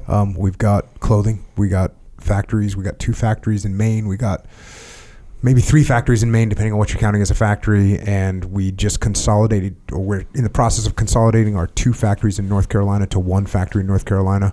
Well, back up. Why don't you have a factory in the 3rd Congressional District of the state of Wisconsin? We can talk about that. Let's talk about that. We can go out there and check it out. And as we grow, which we're growing very rapidly right now, and the reason we're growing very rapidly is because people want American-made stuff. Sure. Hey, dude, we've got power. We've got rail. During the summertime, we've got the Mississippi River to move commodities up and down, and I have the most fantastical, hardworking, ethically sound, badass Americans in the world. Well, that is outstanding, and that's what we're looking for. We've kind of a little bit maxed out our resources, our human capital up in Maine. We're still getting people that are. I mean, the beautiful thing is we got people coming in from all over the country, are moving to Maine, moving to North Carolina, knocking on the door. I want a job. Okay. I want to work here. It's outstanding, and so that's been a huge part of it. Just growing that. But yeah, we make boots, we make jeans, we make hunt gear. So American-made hunt gear. I don't think there's anyone more patriotic in the world than hunters, in the country than hunters. Hunters need to vote. Like 30% of hunters vote. Oh, really? That little. We all sit around and are, griping about this and that. They don't vote.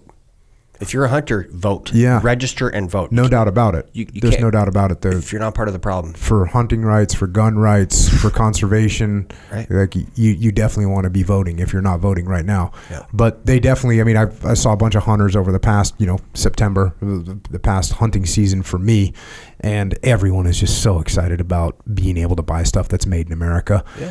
Because you're literally taking money out of our economy. When you buy something from overseas, you're just giving that money, not only giving it overseas, but they don't care about the environment at all in these overseas factories. They definitely don't take care of their workers. Their workers have no future. They're slave labor. It's horrible. We are paying the Chinese Communist Party to oppress their people and plot against the existence of the United States. That's what is happening. I know, man. And that's what me and my friends are doing to push back against that, is bringing manufacturing back to America. I mean, you love it. We have literally brought machines that were outsourced to America from America 30 years ago. We've bought them and have brought them back to America and are putting them to use. That's what we're actually doing it right now. I mean, we got great documentation of this too. So that's what we're doing. Well, I tell you what, dude. Let me get elected. Keep working hard, and then let's do an official visit. Yeah. Well, because I will do anything to help the people that I'm representing. But those three conditions: morally, ethically, and legally correct. Then we have to find ways that meet those parameters with the end state of your congressional district, the state, and the country are better off because of it.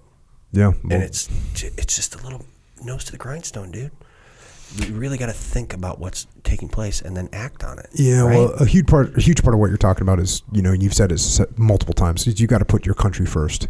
And when I've gotten involved in these industries, you can look back very easily in the last 40 years, 30 years really, of the history of the companies in America, where you can increase your profits, your short-term profits, right, by a little percentage, and therefore you make the decision, oh, you know what, we can, it's going to cost us more to get it over here, it's going to cost us to transport it, it's going to cost us time, but we got plenty of time because we're big, and it's going to save us, 38 cents a garment.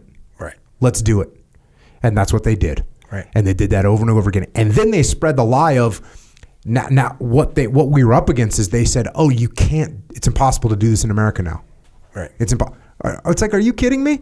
This is America. It's America. This is America. We outproduce the world. Right. And we can build anything. We can make anything. And that's what we're doing. And look, it starts with boots and clothing and jeans and jiu-jitsu gis and rash guards. That's where we're starting. I don't know where we're going to finish. Yeah. But that's what we're doing. So we have a globally integrated economy, right? It's carbon based, and I'm okay with that to an extent. What I'm not is I'm not a globalist, and I understand that we need to make sure that we're putting the interests of our people first. And the best example of this is, let's say you're, a 98-year-old person with osteoporosis, whatever, and you see someone being assaulted. Can you help that person? No. I mean, you can call the police, but you can't get in there. So you have to be strong in order to help somebody. And this administration either doesn't understand that or they don't care. So when you are the difference between equality and equity is everyone should have the ability to start with a level playing field. You know what I mean? And then you succeed or fail predicated on your God-given gifts and your drive, right? But if I force you to perform less so that you have equity vice equality, it ruins everything. Yeah, well, Thomas Sowell is brilliant. Yeah, we've been kind of exploring bringing him out to bring him on the podcast. If you do, we've can I come talked here? about him a bunch, and he's definitely had a big influence on the way that I think. Equality of opportunity, not outcome. Yeah, that's yeah, it. Man. Just brilliant, man. Yeah. So Echo, Yeah. What's up, man? you have any questions? Yeah, let's rewind a little bit. Oh, Real quick one. Oh boy. You're working at a gas station. Yes. Did you have any roommates at that time? No, I was working at Drysdale Chevron. So you could work at Chevron and have your own apartment. Granted, we're starving for sure. Wait, so check this out. You guys, do you track Dennis Prager? Yeah. Okay, Yeah. so Prager, they did those series of 4-minute videos. Mm-hmm. They did this one. If you do 3 things, doesn't matter where you start, on the lower socioeconomic scale, you're going to wind up in the middle class. Mm. You graduate from high school. You do not have a child out of wedlock, and you have a full-time job. That could be at the gas station. That could be anywhere, right? So you do these 3 things. Statistically, you're going to wind up in the middle class. Mm-hmm. It just takes those things. And a lot of people give guff about intergenerational wealth transfer, right? Well, we were raised dirt poor. But my ma, because she was a hard worker, when she died, she had a home. And we sold the home because we didn't want to live there. And then we had to pay a bunch of taxes. And then we received this, little nest egg from my mom. That's money that went from one generation to another. That is intergenerational wealth transfer. And all it takes, that's what it is. Look, you don't got to make up we're SEALs. SEALs make up definitions of words all the time, by the way. Okay. Yeah. They'll change your name. Jason, I'll say his name. Jason Cabell. Yeah. Okay, so J Bell's his nickname. He was in Buds, and they're like, Were you in Buds with him? no, I was not. He's after me. Oh, okay. So J Bell's nickname, Jason Cabell. He was my LPO when I was at Team 7. Okay, he just finished directing an episode of SEAL Team. Oh, right on. Over in Jordan, I think. Yeah, so we're buddies. I did him.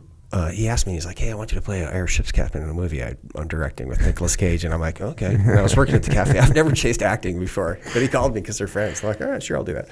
But so J Bell, he's in Buds, and they're like, get over here. And like, get over here, Cable. And he's like, it's Cabell. And he's like, don't church it up. Your name is Cable. So he'll literally change your name. Yeah. So, sorry. Yeah, gas station, poor. Yeah, but you had your own apartment, though. Sure. I'm just saying, it seems like here in San Diego anyway, if I work at Chevron, I don't think I'm getting my own apartment. Then move. Can you? Or get a different job. Well, honestly, there's people that live here, that work at Chevron, that live somewhere. They have apartments or something. Right, but with a roommate or something like this. Look, you actually, when guys are in the military here, especially they're young guys in the military, they're if they got a family, they're either having to live on house basing or maybe they go out in town. And a lot of them are on WIC and SNAP and all that stuff. So you have. So when we were raising our kids, and this is it's a choice that you can make. So Sarah was an RN. She was an ICU nurse, and I was a E4, I guess. And we had our second child, and I think I made E5 by then. And we just looked at it and said, hey, look, her economic earning potential was 3 times what mine was. But we said we have these kids, and we chose to invest in the children. You know what I mean? So Sarah stayed at home since we had our second child, and we supported ourselves off a single enlisted person's salary. And we had, what's that? It's the WIC, Women, Infant, and Children, like coupons to get milk and all that stuff. I mean, we were poor. But relatively speaking, if you project it across the globe, we're still incredibly wealthy. Mm-hmm. If you look at that. in perspective. And I think when the Department of the Army just came out and said, hey, instead of paying enlisted people more, put them on food stamps, that's an issue. Yeah. Well, that's a way for them to save money in the long run, right? Which you're is not giving them you're not raising their base pay, which means you don't have to pay their retirement as much. But Echo, what was your point in saying that? Like, I'm making the comparison, but you make a good point too, because, and this was actually kind of maybe a few years after that. I remember I had a roommate too, though, but my portion of the rent was like $450 or something, and I was making like $300 every 2 weeks. So I was making like $600. Where was this? Here? In Hawaii. Oh, okay. Yeah, bro, you were living large. So your point is, wait, were you moving company moving? No. What was this? Moving company was my first summer job. But you made good money moving, right? I was a part-time bouncer at that time. Bro, you ain't gonna make a bunch of money for being a part-time bouncer. No. I'm just making the comparison with like how much you can make versus what you can kind of live off of and have your own apartment or whatever. And you know what? I'm biased. That's why. Because I'm like, I look at like the apartment rent right now, and it's like $3,000, $3,500, $4,000, $4,300 is what I'm hearing. You're saying in San Diego? Yeah, exactly right. Bro, San Diego where? in UTC. Yeah, come like on, that man. kind. There's places even in San Diego, which is super expensive. Right. There's places that are way cheaper than that. In fact, I would actually even say most places are going to be way cheaper than that. Definitely. In all of probably California, really, when you think about it. I mean, there's certain designated cities that's like, okay, it's crazy. But everywhere else is probably a lot cheaper. But you make a good point where it's like, yeah, I worked at Chevron, but then even you saying like, oh, yeah, you're starving. It's kind of like, okay, that's kind of the deal. No one's really starving now. Mm-hmm. You know, everyone's got their phone and they got their this. I'm thankful that people are not hungry. Yeah, fully. But that's a whole different thing, though. Right. Than as far as like what I was kind of trying to compare. Yeah. But I don't think we're way off. I think it's kind of similar now. I think just now we're just distracted by way more things. You know. But you also got to look at what you're gonna accept and what you're gonna do about it. Because I was in Iraq. We hit this Target building and we roll in there, and there's a family, whatever, living there, and there's a bad guy, and we got the bad guy, and we're like looking at this place where he lives, and it was basically one big room and then like two smaller sleeping rooms. But in the one big room, there was the kitchen where they made the food, and then there was like a sink to do dishes. It was the kitchen. Then there was a small bench or table to prep the food, and then right next to that was the shitter. It was like, and it wasn't a toilet. It was a trough that had a little hole, but you would shit right there. Right. And these things were separated by no more than 5 feet. Yeah. If I moved in there, within 30 seconds, I'd be assessing how we're going to do this different, what changes we're going to make. We're going to make this thing better. We're not going to shit where we eat. That's just a general rule. We're going to make changes. Now, this family had been living there for a long time. Right. And I noticed that wherever we would go, there would be some guys in the platoon that'd be like, oh, we're moving into this building now? Cool. Here's what I'm going to do. They start fixing stuff. They start making stuff. Right. They start building stuff. They'd get everything set up. They'd get a fan from somewhere. They'd rig that. They'd make it work. Guys would just take action to improve their situation that they're in. And some people aren't. So if you're in an apartment and you're working at Chevron and you're starving, you go, hey, you know what? This sucks. I think this sucks. I'm going to go and see what the U.S. military, if there's an opportunity for me there. That's Derrick. I'm working at Wendy's. Guess what? Working at Wendy's sucks. It sucks working at Wendy's. They have these fantastic potato wedges for breakfast. Believe me, I'm not knocking. Yeah. I can't say I didn't really dig Wendy's. Right. But I'm looking at it going, hey, you know what? This sucks. I don't want to do this. I don't want to do this for a long time. I want to find something else. Okay. What options do they have in the U.S. military for me? You and I both kind of look towards the military, but no matter where you're at, you look around and go, hey, you know what? Where I'm at right now kind of sucks. And if you're thinking that right now, then you say, okay, why does it suck? What do I need to do to improve it? How can I start building in the right direction? But when we looked at how things were being manufactured, the only way to manufacture something is do it overseas. That sucks. Right.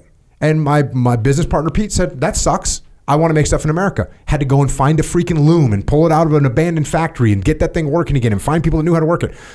Why? Because it sucked and we're going to do something about it.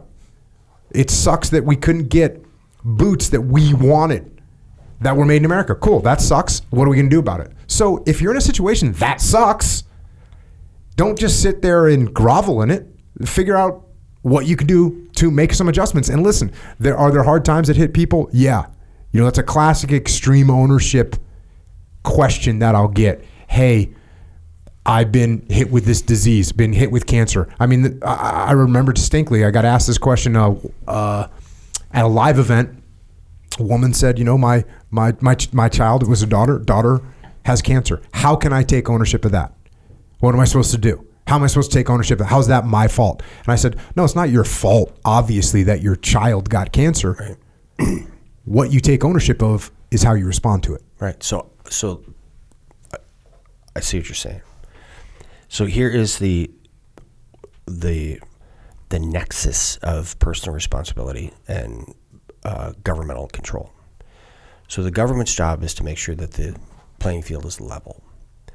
And also, we've gotten to the point where we seem to have demonized labor. So we have to not take away the dignity of labor. You know what I mean? Like, I have a picture on my phone. I'm handing a young guy named Joey his first paycheck that he ever earned in his life.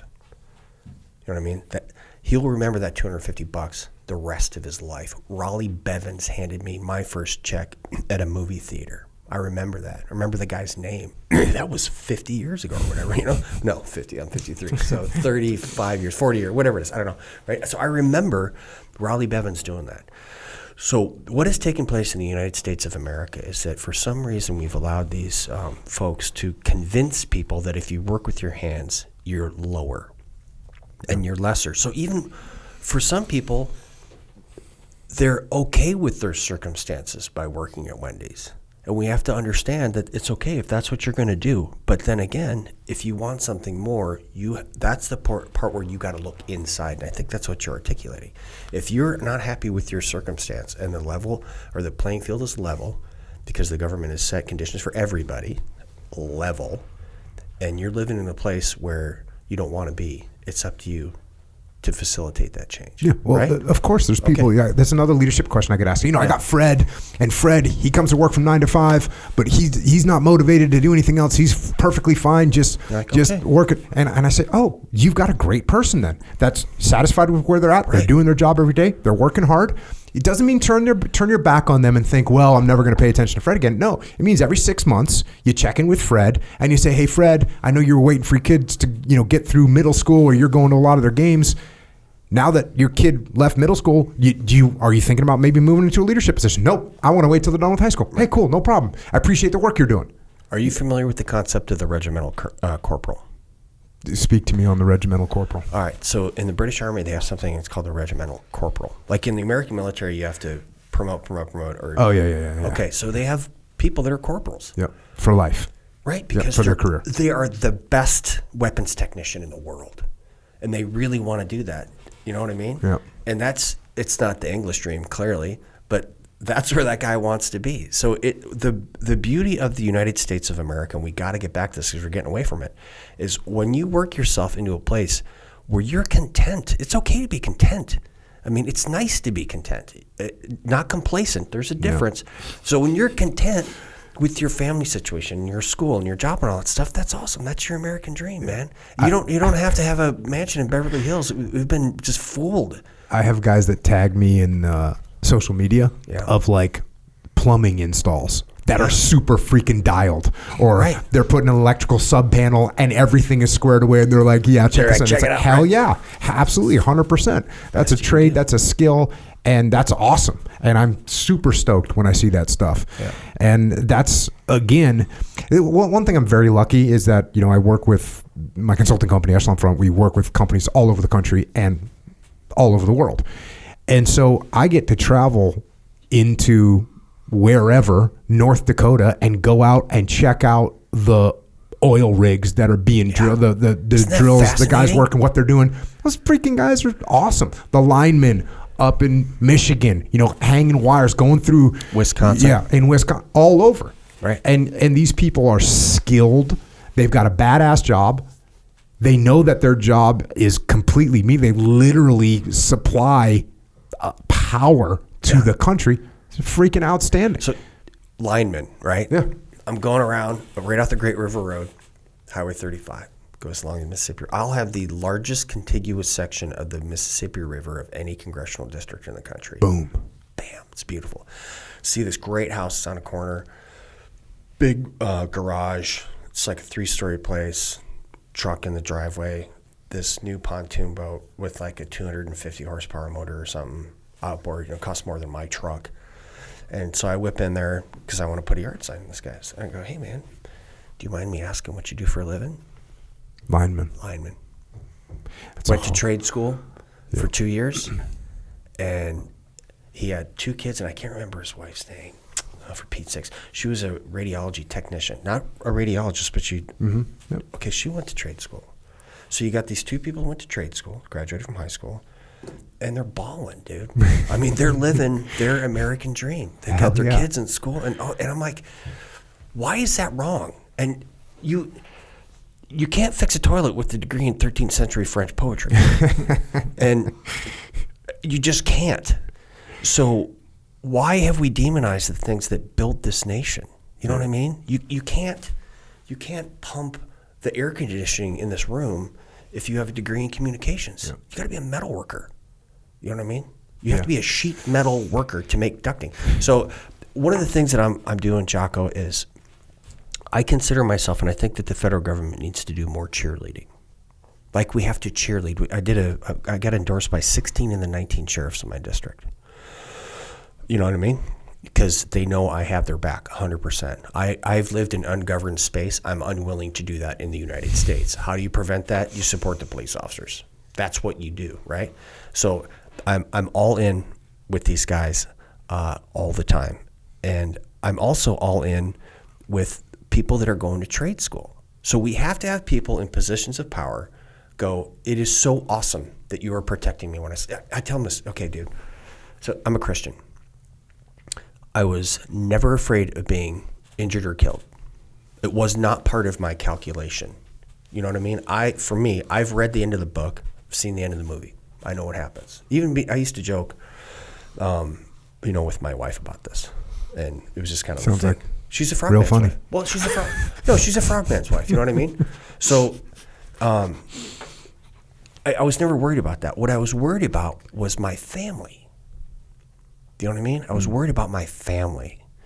And the most precious gift you can have, from my personal experience in a combat environment, is like a 2-hour nap. Right? It's nice. You get 2 hours of sleep when things are squirrely. Why can you get that 2-hour nap? Because your brothers have guns and they're looking out and they're protecting you in your sleep. That's something I cherished, and I still do. Who does that for my family? Police officers. That's a gift. And when people are demonizing them, they just don't understand that. These people are literally watching your children as they sleep to make sure they're not harmed. What is more honorable than that and noble? I don't know. Yeah, same thing with the guys and gals that are building our country. Yeah, same thing when you flip on that electrical switch. It's honorable and it's noble. And things don't work without that. So the federal government needs to cheerlead. We need to tell people, you're only here because these people are working so hard. That's why you could drive your car to work. That's why you're eating. That's why you have clothes. These are things that don't take these, fancy pants degrees. And I don't have an issue. I mean, I went to law school. You know what I mean? I get it. Higher education is very important. Graduate degrees are important. By the way, I finished my first year of law school and then did full-time Congress. So I'm technically on a sabbatical, which got it. I'm going to or may not get back to. Well, I'm going to have a greater positive effect writing laws than I will interpreting them. Yeah. And again, I got into that. I went to that for intellectual curiosity, not to, be Perry Mason or something like that. But anyway, so that's the next thing I'm doing, cheerleading. Check. Echo, was that the only question? That was the only one. That's the only one. I was trying a comparison. Just drawing you got to test him a little bit. He's going to be up against the big dogs, the big tough questions. That's it for right now. How about that? Okay. Right on. Derrick, any closing thoughts, man? Gosh, I want people to be encouraged. And, how are you encouraged is you sit down and you actively practice gratitude for what you got. And you understand that you are empowered to change your circumstances. And I know that because I was raised dirt poor in a single home, high school dropout, the whole works and jerks. And I'm going to Congress next year. So if I can do this, you can do it. It's the same reason I told you, man. I knew I could graduate from Buds because there was a seal with a trident on in front of me. Right? Yeah. It means it's possible. So act. Right? It is possible. So act. Awesome words to close on. Thanks for joining us, brother. Thanks for your service. Well, thank you for yours. Echo, it's really nice to meet you, man. Likewise. I'll give you my phone number. You can call me anytime. Right on. Sounds good. I think you already got it. Well, God bless you guys and your listeners, and I just wish you the best. Oh, hey, where's that thing? Oh, we got a baseball bat? Check this out. So this was made by the Three Brothers Bat Company. It's in Wisconsin. Got a hold of these guys. A couple of them played college balls. It's actually 4 brothers and a sister. But they decided to start making baseball bats. So this bat it meets all the standards to be used in Major League Baseball. And these dudes just bought this old building and started making these things. Yeah, so what happened with bats is I did okay, long story on the bats. Here's the long story on the bats. When I went to Iraq, platoon commander, 2003. Yeah. When did you go there for the first time? 2004? I was in Afghanistan in 2003. Okay. I was in Iraq in 2005. When you were in Afghanistan in 2003, was America sending a bunch of stuff over there, just like care packages and like sunscreen? Still are. Okay, so that was going on, and for whatever reason, they're sending sunscreen and like M&M, just all this stuff, and they would send baseball gloves and baseballs and baseball bats. So for whatever reason, we had a bunch of baseball bats. So we're living in this was 2003. The war had this is this fall of 2004, 2003. So the war wasn't very deep. There wasn't all this infrastructure. There wasn't like a Wendy's on the base and everything like this yet. And so we were briefing in this crappy room with, like a sheet hung up on the wall. And I would go and get one of the bats from this MWR, the Morale Welfare and Recreation bucket, which had 3 baseball bats in it that some cool person from America threw them into a package and sent them to support the troops. Yeah, which is beautiful. And so I would walk over there, grab a bat, and that's how I'd brief. And one of my friends has a video of me briefing with the bat. And, that's just like how I would point to like, hey, we're going to go over here, we're going to move over there. And so then when I was a task unit commander, it kind of continued on that we had like a briefing bat. And then we did a video the other day, and I was just like talking about leadership or something. I was holding a bat, and I forget what bat it was. It'll be that one in the future. Well, in the future it'll be this one. But then now a bunch of people. Now I think I've received 5 baseball bats from various people, custom baseball bats. I mean, you can see there's another one right over there. I got a few of them at home. But this one's awesome. Made in America. It says DEFCOR Pro Model DEF 434. Three Brothers Bat Company, dude. That is in my district, and that is another example of people saying, I have got a good idea. I'll tell you one I got to get out of here. There's Weiser Concrete Company. Mm-hmm. Joe just died, it must have been 6-7 months ago. Joe had like 6 kids, and they had a house, and marries his wife. And he's like, I got an idea. How to make concrete this certain way to make this stuff, and it's going to work. Mortgages his house again. So you want to talk about risk? Mm-hmm. Homeless Wisconsin, 6 kids. That would happen if he failed. But he's like, I have an idea. He died a billionaire. Check. Because he was like, I'm sick with check it. on the billionaire part, not so much check on the dying part. But I mean, if you're going to die, you might as well do it as a billionaire. Right. So that's one of the things when people demonize business people. I'm like, I would say the wealthiest people I know are some of the hardest working people I know. And, that's their thing. That's their metric. As I started off, I still do this. I collect relationships with people. To me, that is my metric of success. How many people do I know? At what level do I know them?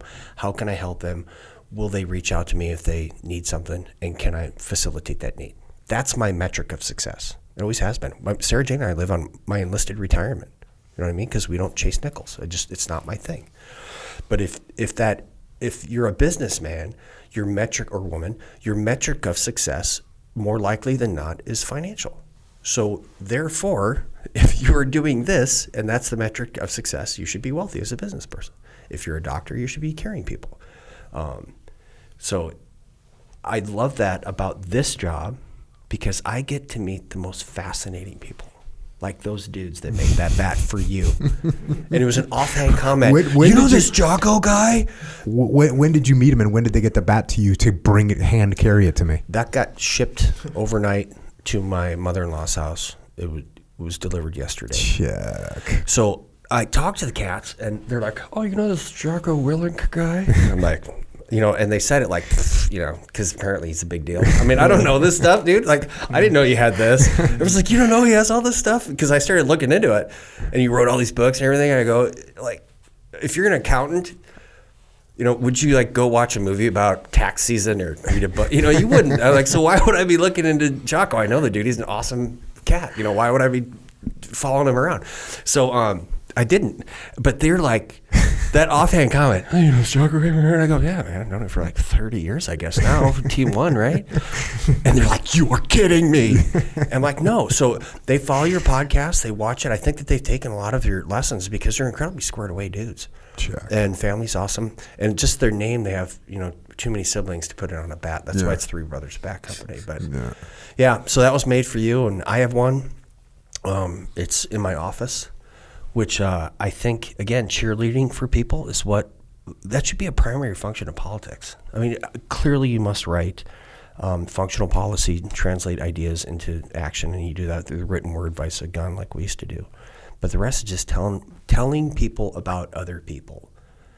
You know what I mean? Like if I could tell you about all the people that I know and what they've done, it would just be an endless conversation. And to me, that means I am the most successful person in the world, because that's my metric of success.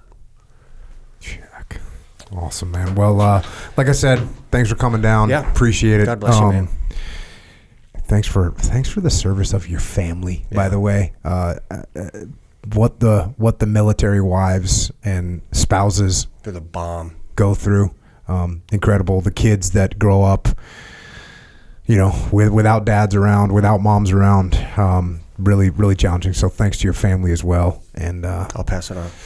I wish you fair winds, following seas, and a lot of votes. There you go. Get them. All right, bro. Thanks. Cheers. Oh, one more thing. I forgot. VanOrdenForCongress.com. VanOrdenForCongress.com. On Facebook, on Twitter, on Instagram, you're at Derrick, Derrick, Van Orden, Orden. And you're up on all those different platforms. You got a YouTube channel as well. I do. So you can explore. You got lots of 30-second clips on there. Those are your little ad spots. I do those. I also make these little videos and just try to explain things. Where do you put your little videos? They go mostly on my social media. Okay. And then we also rip them over to YouTube. So it's all out there. If you want to get a better feel, if over 3 hours of conversation, if you don't think like you feel like you know Derrick yet, you want to get to know. You might know Derrick. Do you know Vano? Do you know Vano? Do you know DVO? All right. DVO. All right, man. Thank you. You bet. And with that, Derrick Van Orden. Vano. DVO. That's what we're going with? Yeah. DVO has left the building. A lot going on in the life of DVO. That's true. Some pretty important themes throughout the discussion. And I just realized, he was in that movie. Did you know he was in that movie? He mentioned it, but then I pulled him back to talk about something else, and then he was using the movie. The movie is called Act of Valor. I did not know that. Yeah. So he played a scene in that movie. He was an interrogator and came in, and it was pretty funny. He was kind of like just him, but being super aggressive. But yeah, man, what a dedication to jump back into this stuff. and get after it. But hey, with that, appreciate everyone listening. Appreciate the support. And if you want to support. You mentioned something real quick. Okay, thank you. I was waiting for you to chime in with something, or were you just sitting there looking puzzled the whole time? I wasn't looking puzzled. I was thinking about the movie, actually. Okay. And him playing himself, not much of a stretch, not a demonstration of range. Yep. You know, similar to you. To your acting career. Yeah. Pretty much the exact same thing. But you guys did mention something in passing, seemingly insignificant, but it stuck with me. He talked about the incident where he left his rifle in the other car, and and he just has his pistol.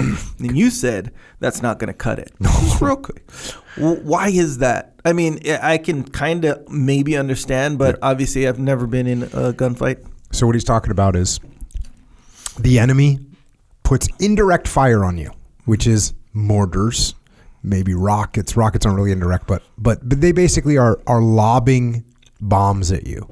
The purpose of them doing that is, number one, that could be just a singular purpose. Hey, we're just going to try and randomly throw some bombs at people and kill whoever we can. Random mortars, maybe we kill 1 or 2 Americans. But they could also do it so when mortars are coming, you have to take cover. So now the enemy can get you to take cover. So they drop a couple mortars. While you're hiding, they commence a ground assault, either with a vehicle-borne IED. That's what they would do in Ramadi. It was very aggressive. They would hit you with indirect fire. As the indirect fire is hitting, they start laying down machine gun fire. As the machine gun fire is coming in, then comes IEDs, vehicle-borne IEDs, and they overran several friendly positions in Ramadi by doing that. Horrible. So he gets mortared, and he had told the guys, like, hey, when you get mortared, give it a second, see what's going on, let it develop and see what's developing. But then as soon as it kind of stops, boom, push out perimeter. So then if anybody attacks, you can fend them off. So he's pushing out to set perimeter, and all he has is a pistol.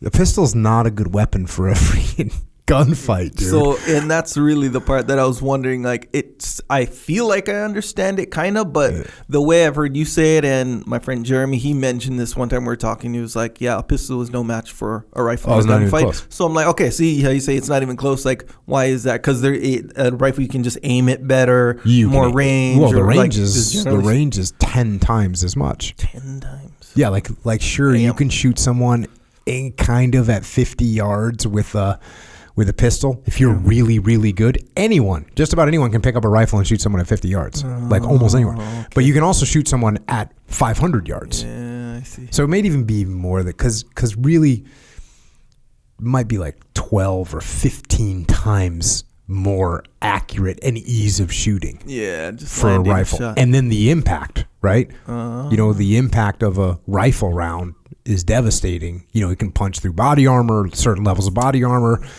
It can rip through a car, certain parts of a car. So you're just going to get better penetration with a battle rifle than you are with a pistol. Okay. And what's funny is when I got to the SEAL teams, we used to use the MP5, which is a 9mm submachine gun. A submachine gun is basically a machine gun that shoots pistol rounds. Yeah. So they're small little bullets. And luckily we went away from that because it's cool for literal close quarters combat. So if you're inside of a building, then there is some potential for it. Actually, I think that that weapon, a submachine gun like the Heckler & Koch MP5, I think is a great weapon for like home self-defense because it's not going to penetrate through a bunch of walls. It's really easy to shoot, So if someone, let's say you want to get your wife a home defense weapon. Now look, she could also get a shotgun, maybe a smaller gauge shotgun, like not a 12 gauge shotgun, but like a 20 gauge shotgun. Pretty easy to handle, kind of a point and shoot scenario. Yeah. So that would be one option, but I think a good option. Another good option would be a little submachine gun that she feels super confident shooting. Can we shoot machine guns in California? Well, it's semi-automatic. Semi-automatic. I don't know what the legality is on the MP5. Well, no, you can't have a fully automatic weapon in California. No, I don't think so. Without certain like criteria. Met. They have some the laws in California for weapons are really kind of ridiculous.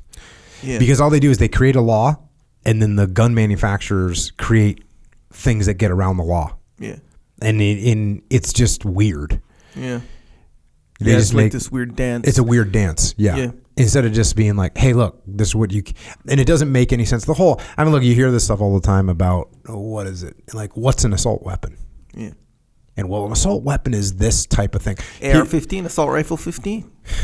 No. But right?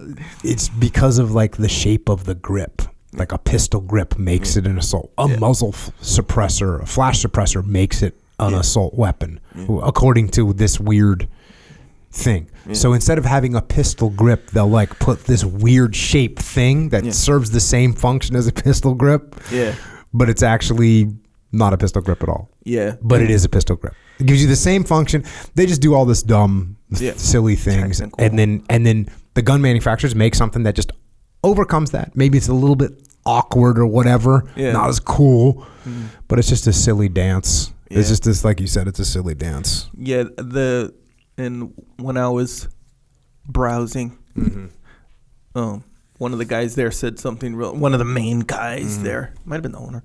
He said something interesting where he's like, "Yeah, well, one of the main problems is the people who make the laws and even propose the laws. They don't know anything about guns. They don't know anything about it. Yep. So it's the mere conception of the law comes out of ignorance. Yeah, it's just dumb. Yeah, it's just dumb. So." It's one of the things about California that's just really bizarre. Yeah. It's just bizarre. They make laws that literally don't make sense. Yeah. Yep. When they land, right, it's like, we're like, what's the issue here that this solved? And they're like, this. One goes, well, that didn't even solve it. Didn't even solve it. It actually kind of made some more issues. Yeah. And then made a lot of people mad who were kind of in the know. Meanwhile, I can buy a Desert Eagle 50 caliber round. I can shoot with one hand if I want to. That seems kind of dangerous. Could be. I mean, depending on what kind of thing you're shooting at and how dumb you are. I'm pretty dumb. Let's face it. But yeah, that is that's interesting though. That's interesting to know about the pistol versus rifle. I didn't realize it was that much of a difference. It's a huge difference. It's almost incomparable. Probably because I'm thinking of movies. You know how like Lethal Weapon. Remember? Yeah. What part? I don't know. He was just really good at aiming. Yeah. So he would like at what distance? I don't know. Oh yeah, he shoots the smiley face into the target. Yes. That was one of the parts for sure. Yeah, that's really depending on what range. Yeah, that'd be difficult to do. I think in the movie it was far away, like pretty far shot. Yeah, he pushed it pretty all the way back. Yeah. That was kind of the thing. Yeah. Very interesting. There you go. He said a lot of cool stuff though, and I like hearing cool stuff like presented a certain way, but. At the same time, I do like kind of like what it says. And when you think about it, you'd be like, oh, man, how it kind of dawns on you, like certain things. He said, if you keep your head down, you won't see the world around you. That's a really good point. And even metaphorically, how like if you stay in the house all the time or if you don't, like they say work-life balance. I get that's a thing or whatever. But let's say you don't see your friends or you don't socialize or you don't talk to a bunch of people as much because you're focused on this or that or whatever. You'll miss out a lot of beneficial stuff for you and your whole goals, right? You can miss out on key elements of those goals if you keep your head down in all these different ways. When I was in my first SEAL platoon, my leading petty officer, he had this thing like he would want to go out party, right? Hell yeah! And he would say, "Always go out." Yeah. Like, we're gonna always go out. And I took that because I was like, hardcore, right? Yeah, and always go out. Like, always go out. Surfing, go out. Like, there's a training mission, always go out. Okay. Oh, always go out. So, yeah, always go out, party, cool, get it. I approve of that when I was younger, you know? Now I'm older, I'm not so much supported that. You know what I mean? Yes. But always go out, always go on the mission, always step up, always volunteer, always go out. Always waves, always go out. Yeah. Snow, always go out. Yeah. Always go out. So I kind of adopted that attitude a little bit, not only strictly with going out and partying. Yeah. This guy one time, he was super drunk, and I think he had to go to the bathroom, and we pulled back into the barracks in Guam. Mm-hmm. And he like gets out of the car and it's dark, and he goes running across from the parking lot to the barracks. There was, maybe 100 yards of grass. Mm-hmm. And he goes running, and I'm just kind of walking because I'm not in a rush. I think he had to go to the bathroom. Mm-hmm. And all of a sudden he just like disappears, falls. Sure. And then I just hear this, ow. he fell in a hole or something. He's just like, ow. That was his reaction. Yeah. So there you go. Always go out. With that, we talked about some of the stuff today. Hey, Jocko Fuel, get yourself some of these new improved flavors. I am apologizing for the previous flavors. Yeah, Comparatively speaking, the new flavors are just amazing. And look, with the old flavors, it was like, I got my favorite flavor. Don't really like that one. This one's okay. Yeah. Yep. Actually don't want to drink this one over here. It's kind of that thing. Yeah. Now, no matter what, you can go party mix. Yeah. And you're going to like them all, right? You can grab one, grab the other. They're all freaking tasty. Yep. So if you were a little bit maybe cautious or concerned before you tried them, you're like, now you can just get right in there. Just get right in there and get yourself some Go. Some Jocko Go. Fully good for you, by the way. Which is a totally different thing. I was watching the show. Some Netflix show. Yeah. I don't know. It wasn't my show. My wife was watching it. Your wife's watching a show. You're observing. You're I'm in the vicinity. My eye. I saw. And they were making this this scene of this girl. She was trying to travel. She was running away from some killers. Or I don't know, something. So she was driving up to Maine, by the way. Sweet. And she stops at this convenience. She's all disheveled. She stops at this, and she's a disheveled character. Just to begin with, like doesn't have her shit together kind of thing. She stops at this convenience store and just gets like, in the scene, I see what they were trying to portray there, that she's just like, doesn't make the greatest of decisions in general. So like, what does she get? Like chips. Yep. And like, not a sandwich or not a, she's getting chips, and then she gets an energy drink. And it was like a recognizable brand. Oh. And I was like, interesting how they chose that brand for to convey this message about this character in this point of the story. Interesting. And I was thinking, because, it's a brand you recognize. You're like, okay, cool. I recognize the brand on the movie, kind of a thing. I was like, that'd be cool if there was some Jocko Go in there, right? But it wouldn't fit the character. It would not fit the scene. Exactly She right. had to be squared away. She had to be legit. Exactly right, bro. I thought that was kind of interesting. Bro, without opening up a can, ADCC. You and I just went to the ADCC championship. Oh, yeah. Which was awesome. We'll do some kind of a thing about that. A little debrief on that at a future time. Yeah. But we had the ready-to-drink Moke there. How many of them did you have? One. Really? Yeah. I had because I was there for two. How did you only have one? Well, because I drank one, and then it was like the next opportunity I had, they were like, Brian was like, because he couldn't give them away. Or something like that. Something happened where they couldn't give them away. You got scammed. Dude. Yeah. When they're like, here they are. I had 5 a day. Yeah. I was there for 2 days. Yeah. They're freaking so tasty and so good for you. Hey, and this is cool. Good news. We have been having a hard time finding the manufacturer for it. We just got cleared hot. We just built that relationship with this manufacturer. We got millions of ready-to-drink Moke coming. It's delicious. Way better than other brands, which you and I just had a little taste test comparison, and it's not even close. It's not even close. Yeah. And this is a big brand we tried. As a matter of fact, my daughter, Rana, did a taste test while we were at camp. Chocolate milk, legit chocolate milk. Yeah. From a milk carton, like ready-made chocolate milk, but not any kind of just chocolate milk that's just made to taste good versus milk. Chocolate milk. She picked, and my daughter Rana does not play around. If she's gonna tell you what's up, she's looking at school. She's kind of offensive, right? She's kind of gonna bring it. She kind of raised her eyebrows. She's like, "Oh damn, yep, the milk."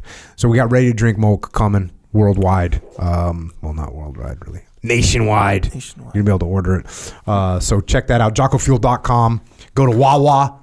Go to Wawa and just clean the shelves in there. Let them know what's up.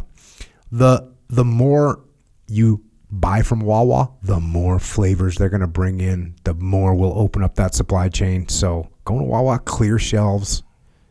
Vitamin Shop. We got Pink Mist at Vitamin Shop. Yep. Right now, it's the only place I think you can get it. We had to run that first run of them. Vitamin Shop's been awesome. They got everything in there. So go in there and just get some Pink Mist. It's tasty. So we were at ADCC, as you mentioned, and I'm not going to say who. Actually, I'm going to say who. It's my wife. She was like, hey, this pink one is good. This would be perfect with vodka in it.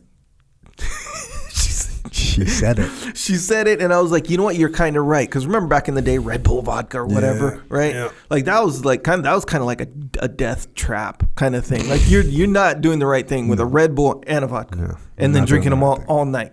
That's bad. But think about it. The Pink Mist might balance out some of the repercussions of the vodka. Look, it's not the right thing, but it's not. It's less wrong. Less wrong. Yeah. Than going with Red Bull and vodka. Yeah. It's definitely less wrong than that. Kind of balances itself out a little bit. It's not balanced. It feels it's like not balanced, but it's a move in the right direction. Let's face it, we're not going out and drinking vodka and thinking that this is going to make it okay. Yeah. But it felt like a violation. If vodka's kind of on the schedule, which I don't recommend, right? It's not on my schedule at all, 0%. Okay. But if it's on your schedule, and you want to mitigate the issues that you're gonna have, then it's not going to mitigate you going to jail. It's not going to mitigate a DUI. No. It's not going to mitigate you getting arrested. It's not going to mitigate you spending all your money on stupid shit. It's not going to mitigate any of that. No, probably not. It may give you a little bit of a less hangover in the morning. We'll go with that. So there you go. JockoFuel.com. Get some of that. OriginUSA.com. Just got back from my hunt. It's another one. We should just do a podcast about the hunt. Lots of lessons. But hey, we made hunt gear. Remember I had said if the hunt gear wasn't ready, I was hunting in a loincloth. That was my plan. Luckily, didn't have to break it into the loincloth scenario. Everything is freaking legit, man. It's just so good to go. Super stoked. The team from Origin, the team in North Carolina, the team in Maine, everyone putting that stuff together, it's just turned out freaking legit. So stoked. And everyone's kind of stoked, man. Everybody that I saw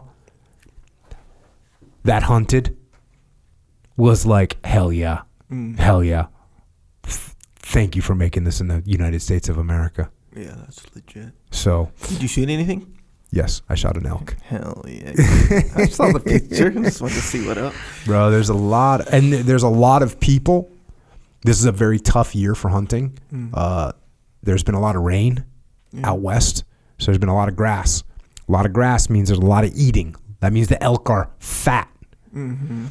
Which means apparently, and talking to hunters, they're like, well, all that fat on the elk means it's harder to kill them. Oh, for real? Because they bleed less. The blood doesn't flow as easily. So it's been a really challenging year. There's a lot of people that didn't get elk. And it's been a tough year. I was very lucky, very fortunate to get one. To score. Yeah. And I'm at a point now, I got 4 elk with 4 arrows, which is kind of, I told that to Leif, and Leif was like, dude, you freaking lucky bastard. I'm like, yeah, I'll take it, man. 100%. Yeah. So what did you do with the elk? What do you mean? What did you do with the elk? Eating it. Yeah. Oh, so you bring it back? Yeah. Oh, of course. Oh, man. yeah. You drove, huh? Yeah. Okay. I understand. Elk's for dinner, bro. Yeah, I understand. But that's what's happening. I'm just saying. Does everyone, like, if you shoot it, is that the common thing? Oh, of course. 100%? I mean, it's a few 100 pounds worth of meat. Yeah, but I've heard of like, they'll give it to you know what? I'm thinking of this one. Actually, a few stories I heard in it was in a different country. Oh, okay. And then they gave it to like the village or something like that. Yeah, if there's villagers that were like starving, maybe. In Utah? In Utah. There's no villagers starving in Utah. Yeah, I didn't think so.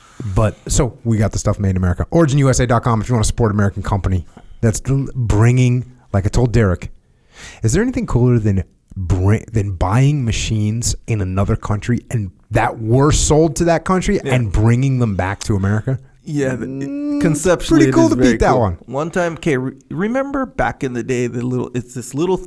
Wait, when? Back. Okay. It's called Roller Racer. Do you remember that thing? What is it? It was like, okay, so think of a skateboard. Okay, think of a hard bicycle seat. Okay. But a little bit bigger. Okay. Bicycle handlebars Okay. on a half of a super skinny skateboard with a pivot. And then the front of the skateboard. Okay. So you sat on it with handlebars down like this, and you wiggle it back and forth, and it would go. I kind of It was called the like Roller seeing Racer. people on that thing. Yeah, it was like a little I definitely fad. didn't have one. As seen on TV scenario. This is back in maybe 90, probably before that. 80s. Anyway, so one of our friends' neighbors had that, and they left it out on the road. They lived right up the road, so technically I didn't steal it. But I just wanted to use it, so I grabbed it and I used it for a few days. I was gonna bring it back for real. I know, likely story. This is not sounding good. I didn't bring it back, but the plan was to bring it back at some point, right? So I was using it, and then I just left it out in my yard. That's how, right? I live on Kauai. A few days later, it was gone, and then we passed by that house every day, and I saw it back at their house. I was like, oh, they came in kind of. Took it back or whatever. Then the kid. In a good way? Like, they grabbed it back, no big deal? Or kind of like, why? It's totally neutral, in my opinion. I was like, like, they got it it's back, theirs. yeah, You know, like I wasn't going to return it yet. I still want to play with it for a little bit. But hey, man, it is theirs, so whatever. And then the kid confronted me about it. And he's like, hey, you thought you were all slick, huh? And I was like, what do you mean? He's like, yeah, because you ripped off the roller racer, and I ripped it off back. That's what he did with the looms. That's what you guys did. Same exact thing. Man, I thought it was cool. I was like, that's not a reach. How your brain works. For the first time, I've kind of started to ponder, bro. Like how you got to that story from what I just said and try to connect them. It's the exact same thing. That's what I'm saying. OriginUSA.com. Get American-made stuff. We'll leave it at that. We won't. We'll try not to lure out any stories of madness from you. So there you go. Also, speaking of madness, Jocko store. Jocko's store is called Jocko Store. So you go to jockostore.com. It's where you can get your Discipline Equals Freedom shirts. We got a new one out. Standard issue. There's nothing standard about it. It's freaking awesome. This is the feedback I'm getting from the field. But yeah, it's a good one. Also, we have the Shirt Locker, which is the subscription service. Seems like you've been getting a little wild on the Shirt Locker designs. Yes, and we're going harder even in the next few. Let's say the next 3 months are going to be kind of like, okay, I see what you did there. We're very excited about the new design. So yes, check right on. That's jockostore.com. Subscribe to the podcast. Don't forget about the Jocko Underground, right? JockoUnderground.com. We don't know what's going to happen with this platform. Did Derrick say anything today that could get us banned? Maybe. He mentioned Donald Trump. Oh, yeah, there you go. So that could be a flag. He said the word Trump, so yeah, that could be grounds. So in the event that we get banned because we don't control the platform that you're currently listening on, unless you're on Jocko Underground. If you're on Jocko Underground, we're good. We're still here. We're talking to you. But if you're not, you're like, wait, what happened? What? Jocko and Echo just got lazy. They stopped making podcasts. Hopefully that doesn't happen. But if it does, we'll be ready. JockoUnderground.com. $8.18 a month to support that. And if we make a little extra podcast for that. We answer your questions if you want to get involved in that. If you can't afford it, we still want you in the game. Email assistance@jockounderground.com. We got a YouTube channel. We got Psychological Warfare. We got Dakota Myers got FlipsideCanvas.com. I've written a bunch of books. Published some books. Published a book by Holly McKay. Check that one out. And then you know the books that I've written. If you don't, go to Amazon and put in Jocko Willink. And then you'll see books that I've written, and you can order some of them. You can order kids' books. Get the before you even you know how you got to get the oxygen mask on yourself first. Yes, I do. If you go to Amazon right now to go, you know what, Jocko sounds like he knows what he's talking about here. Don't order the adult book. Get your kids the Warrior Kid books first. Get the oxygen mask on them, then save yourself. So the opposite of the airplane. No, it's the same in the airplane. No, you gotta put it on yourself first. You're right. Yes, okay. Opposite of the you're right. So I could see how you could get confused. You know what I'm saying? Because it seems like, hey, save the women and children first kind of a scenario. But hey, you can't save nobody if you're suffocating. You know what I'm saying? But if you're cognizant enough to order something from Amazon, order the kids' books first. Because your life is half over at this point. You got kids. You kind of already blown it in some cases. In the grave. Yeah, right, you're 1 foot in the grave. Yeah. But your kids, they got their whole life ahead. Might as well get them on the path. It's true. Let them rise up. My daughter she learned her times tables last year, and then this year she's in literally where the word had one mark. Yeah. Same exact scenario. So, but she learned her times table, but she forgot a lot of them. So she's doing this other stuff. You know how you kind of need to know the times tables, right? 100%. Same exact deal. She starts crying and all this stuff. She doesn't know her times tables. She's 9 years old. She's all this stuff. I was like, read that. Flashcards, made them, boom, right on the spot, man, on the spot. God. I said, you read this whole book twice, by the way, and you're still crying about this right now. So immediately, these flashcards on the spot. We went slow. A lot of it was review. She already knew it, but so boom, we ironed out the wrinkles. Easy money. Back in the game. The manual. Yep. Warrior Kid, get your kids on the path. Echelon Front, have a leadership consultancy. We solve problems through leadership. Oh, you heard me talk about it a little bit today. When you got problems in a company, in an organization, the problems are leadership problems. You want us to help you solve those problems with these principles, go to echelonfront.com. We have some live events you can come to. They get sold out. Next one we're doing is in Atlanta. It's sold out. Sorry. But if you want to go to there, check out events, come to some of our live events. We have an online training academy where, look, leadership takes practice, not once a year, not once every 6 months. You need to get in the gym, the leadership gym, the life gym. ExtremeOwnership.com. Come on there, take some courses. We're on there live a bunch. You can ask me questions. Go check that out. And if you want to support service members, active and retired, you want to support their families, Gold Star families, check out Mark Lee's mom, Mama Lee. She's got a charity organization. If you want to donate to that or you want to get involved, go to americasmightywarriors.org. And don't forget about Micah Fink taking vets out into the wilderness so they can find solutions to their problems. In the darkness, they can find the light. Heroesandhorses.org.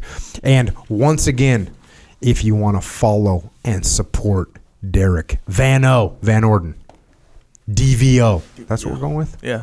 DVO. You want to support him? VanOrdenForCongress.com. And then on Facebook, on Twitter, on Instagram, he's at Derrick Van Orden. You can see the guy's got a big heart and he's trying to help. I say we go support him. And it's certainly, if you're in that district in Wisconsin, he brought me cheese, bro. Did you see that? Curd, yeah. He brought me cheese. He brought me cookies, which you ate. I sampled, yes. You ate the cookies because the discipline doesn't allow cookies over on my side of the table. Okay, all right. Cheese curd, which I have not tried before. Apparently, I got to cook it. No.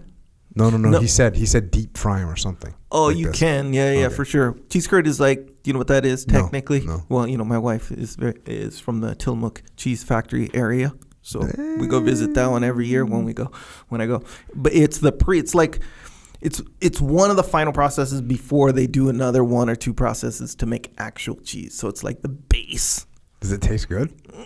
It depends how you do it. That one does because there's like garlic. The regular cheese curd, not really. It's like, I think that stuff's getting fried in a pan. That's what I think. Yeah, I can see that. I've never had fried. Those lines. But it's cooked somehow. That one's solid. It just seems, I don't know too, because he brought it in like a bag. You know what I mean? It doesn't. I don't think it's supposed to. It's supposed to be refrigerated. I could see how he pulled it out of the bottom of like a travel bag. DVO was not forward thinking on his transport of cheese curd for Jocko. I think you might be for right. JKO. Yeah. You know what I'm saying? Yeah. But we appreciate it, Derrick. Yes. We appreciate it. We will try it out. We will see what's up. Of course, that's Derrick Van Orden on all those social media. And Echo and I are on there too. If you want to follow us on the Twitter, on the Gram, on the Facebook. Echo's at Echo Charles. I'm at Jocko Willink. Watch out for the algorithm because it'll kind of grab you. And thanks once again to Derrick for joining us. Thanks for sharing some of those lessons learned. And thanks for everything you have done for America and what you are trying to do for America right now. We are here to support. And thanks to all of our military personnel that have served and are serving. Nothing more important than what you do to keep us free. And we are grateful for your service. And thanks to our police and law enforcement, firefighters, paramedics, EMTs, dispatchers, correctional officers, Border Patrol, Secret Service, all first responders. As Derrick pointed out, you're the one that protects. You're the ones that protect our kids as they sleep at night and keep us safe. And we are grateful for your service as well. And everyone else out there. We started off with some George Washington today. Yeah. Close it out with a little George Washington as well. He said, to be prepared for war is one of the most effectual means of preserving peace. And that goes for life as well.